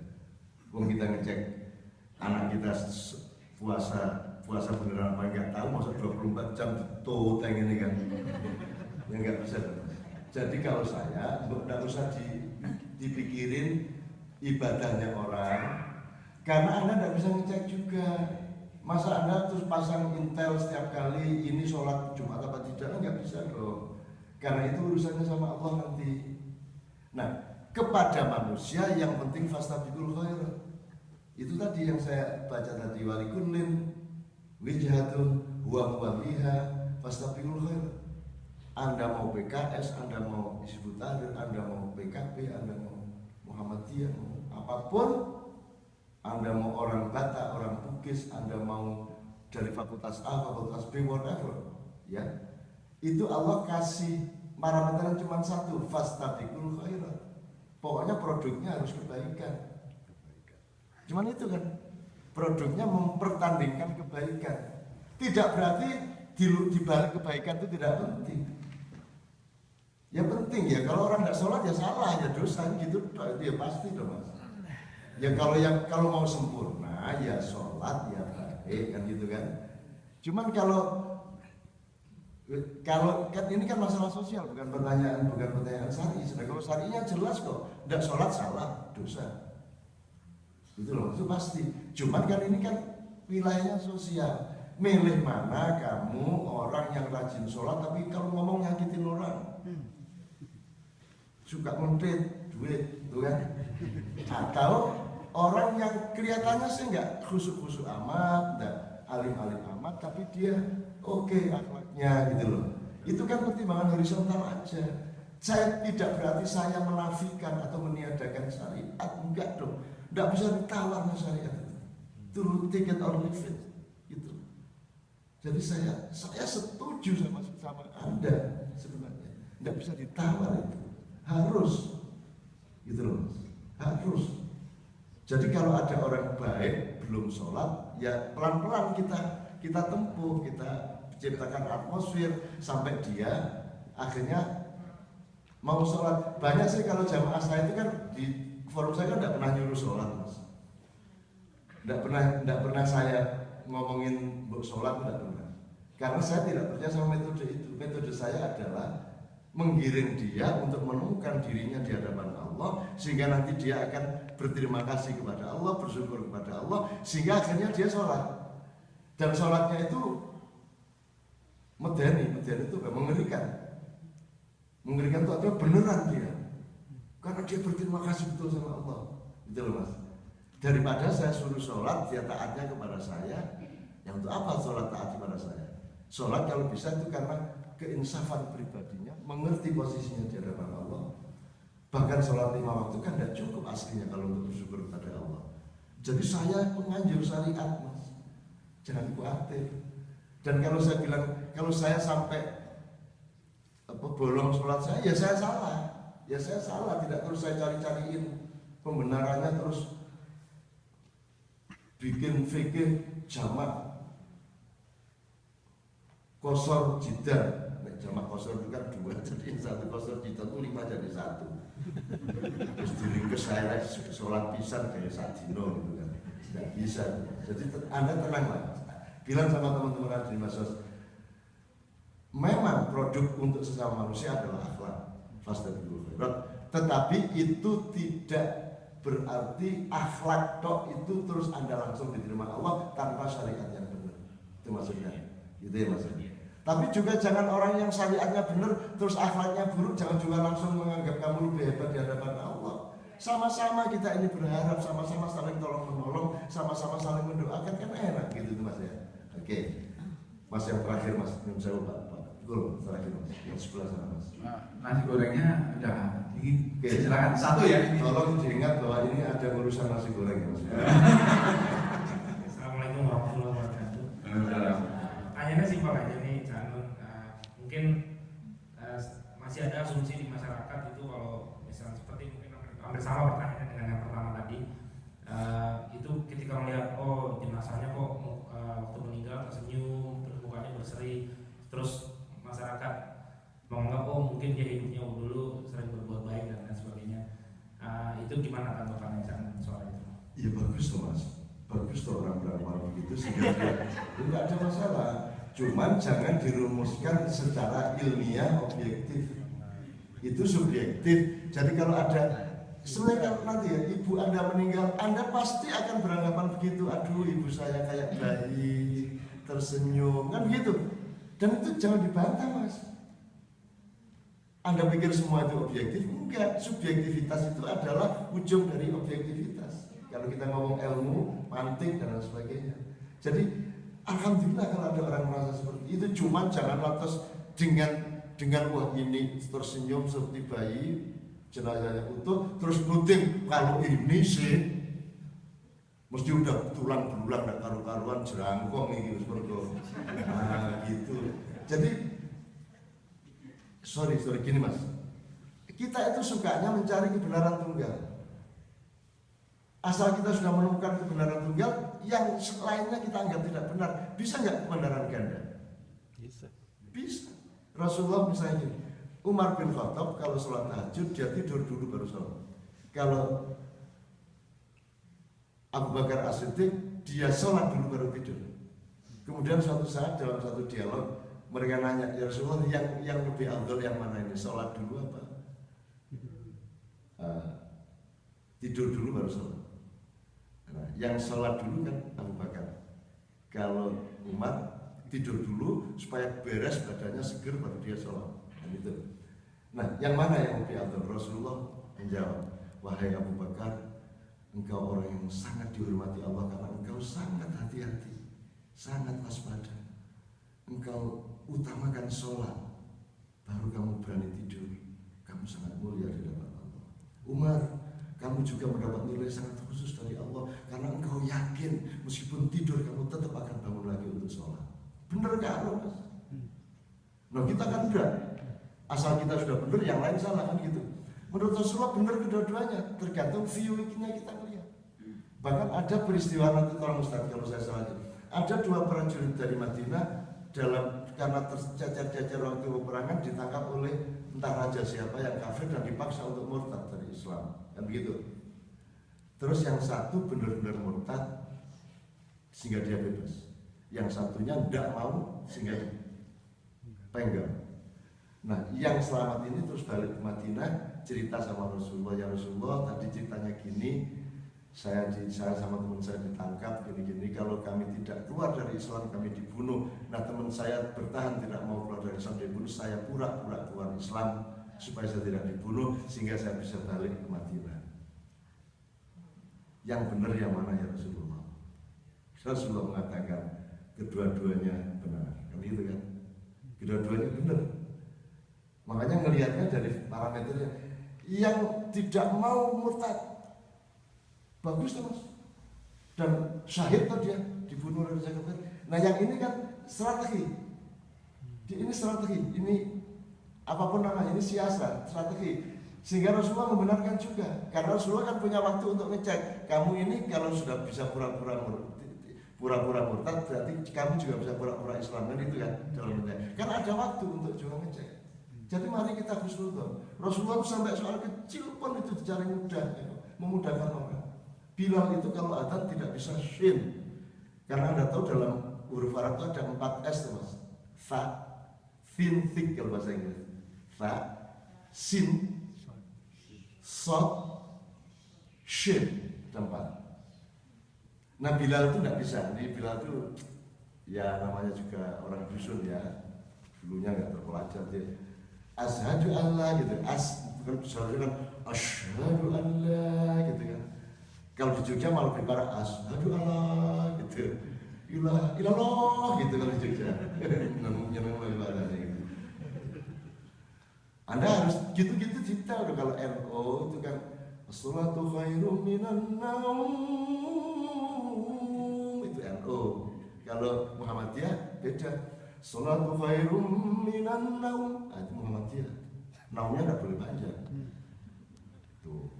Saya di Jogja seneng kalau subuh itu nggak kayak ke Muhammadiyah. Yes. Nah, gue PKS juga PKS. Mas saya itu menikmati semuanya, tolong jangan benci. Saya menikmati semuanya dan saya mohon kepada Allah agar sudahlah kita lewat jalannya berlilu-lilu, ada kelirunya, ada jatuhnya, ada benturannya, tapi mudah-mudahan kalau niat kita adalah tauhid yang murni, Allah akan terima kita semua bersama-sama.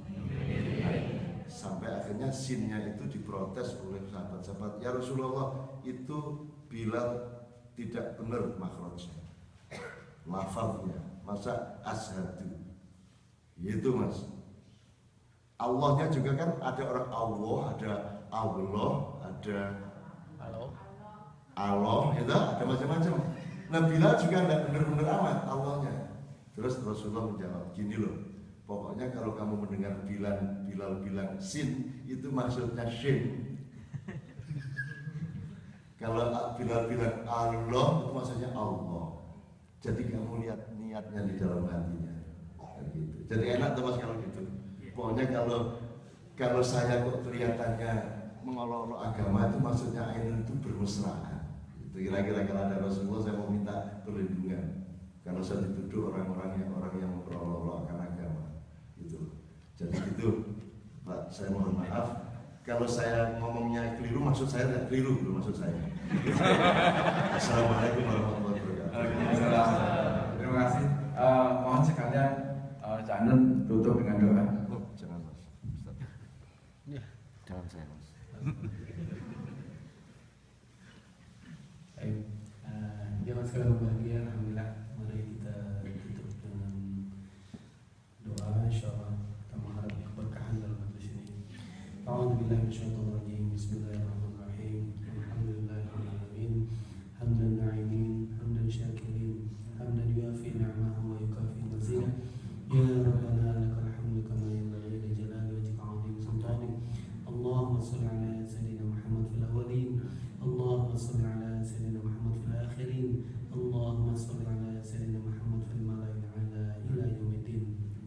Allahumma ighfir lana wa liwalidina warhamhuma kama rabbayana shighara wa li jami'il muslimina wal muslimat wal mu'minina wal mu'minat al ahya'i minhum wal amwat innaka mujibud da'awat ya qadil hajat. Allahumma ighfir lana wa li ikhwanina alladhina sabaquna bil iman wa la taj'al fi qulubina ghillan lil ladzina amanu rabbana innaka ra'ufur rahim. Rabbana hab lana min azwajina wa dhurriyyatina qurrata a'yun waj'alna lil muttaqina imama. Allahumma ighfir lana, Allahumma arhamna innaka antal ghafurur rahim. Rabbana faghfir lana dhunubana wa kaffir 'anna sayyi'atina wa tawaffana ma'al abrar. Allahumma inna nas'aluka ridhaka wal jannah wa na'udzu bika min sakhatika wan nar. Allahumma ij'al jam'ana hadha jam'an marhuma wa tafarruqana min ba'dihi tafarruqan ma'suma wa la taj'al min bainina wa la min hawlina shaqiyyan wa la mahruma. Allahumma la tad'a lana hadha al-maqam dhanban illa ghafartah wa la 'ayban illa satartah wa la maridan illa shafaitah wa la maitan illa rahimtah wa la taliban illa najjahtah wa la baitan illa as'adtah wa la zawjan illa aslahtah wa la mubtalan illa nasartah wa la hajatan min hawaiji dunya illa qadaitaha wa sataha bi rahmatika ya arhamar rahimin. Allahumma aktubna fil muhsinin wa atina kitabana bil yamin wa ahsyurna 'an nabiyyin bi rahmatika ya arhamar rahimin. Rabbana atina fid dunya hasanah wa fil akhirati hasanah wa qina adzabannar. Wa sallallahu ala sayyidina Muhammad wa ala alihi wa sahbihi wasallam. Subhana rabbika rabbil izzati amma yasifun wa salamun alal mursalin walhamdulillahi rabbil alamin. Al-Fatihah. A'udzu billahi minasyaitonir rajim. Bismillahirrahmanirrahim. Alhamdulillahi rabbil alamin. Ar-Rahmanir Rahim. Maliki yaumiddin. Iyyaka na'budu wa iyyaka nasta'in. Ihdinas siratal mustaqim. Siratal ladzina an'amta 'alaihim ghairil maghdubi 'alaihim waladdallin. Amin amin amin amin ya rabbal alamin. Jazakumullah khairan. Insyaallah di bawah ada makanan, silakan untuk breakfast. Nanti bisa kita mengikuti acara-acara lagi di madrasah insyaallah yang 10.30. Dari saya, wassalamualaikum warahmatullahi wabarakatuh. Waalaikumsalam warahmatullahi wabarakatuh.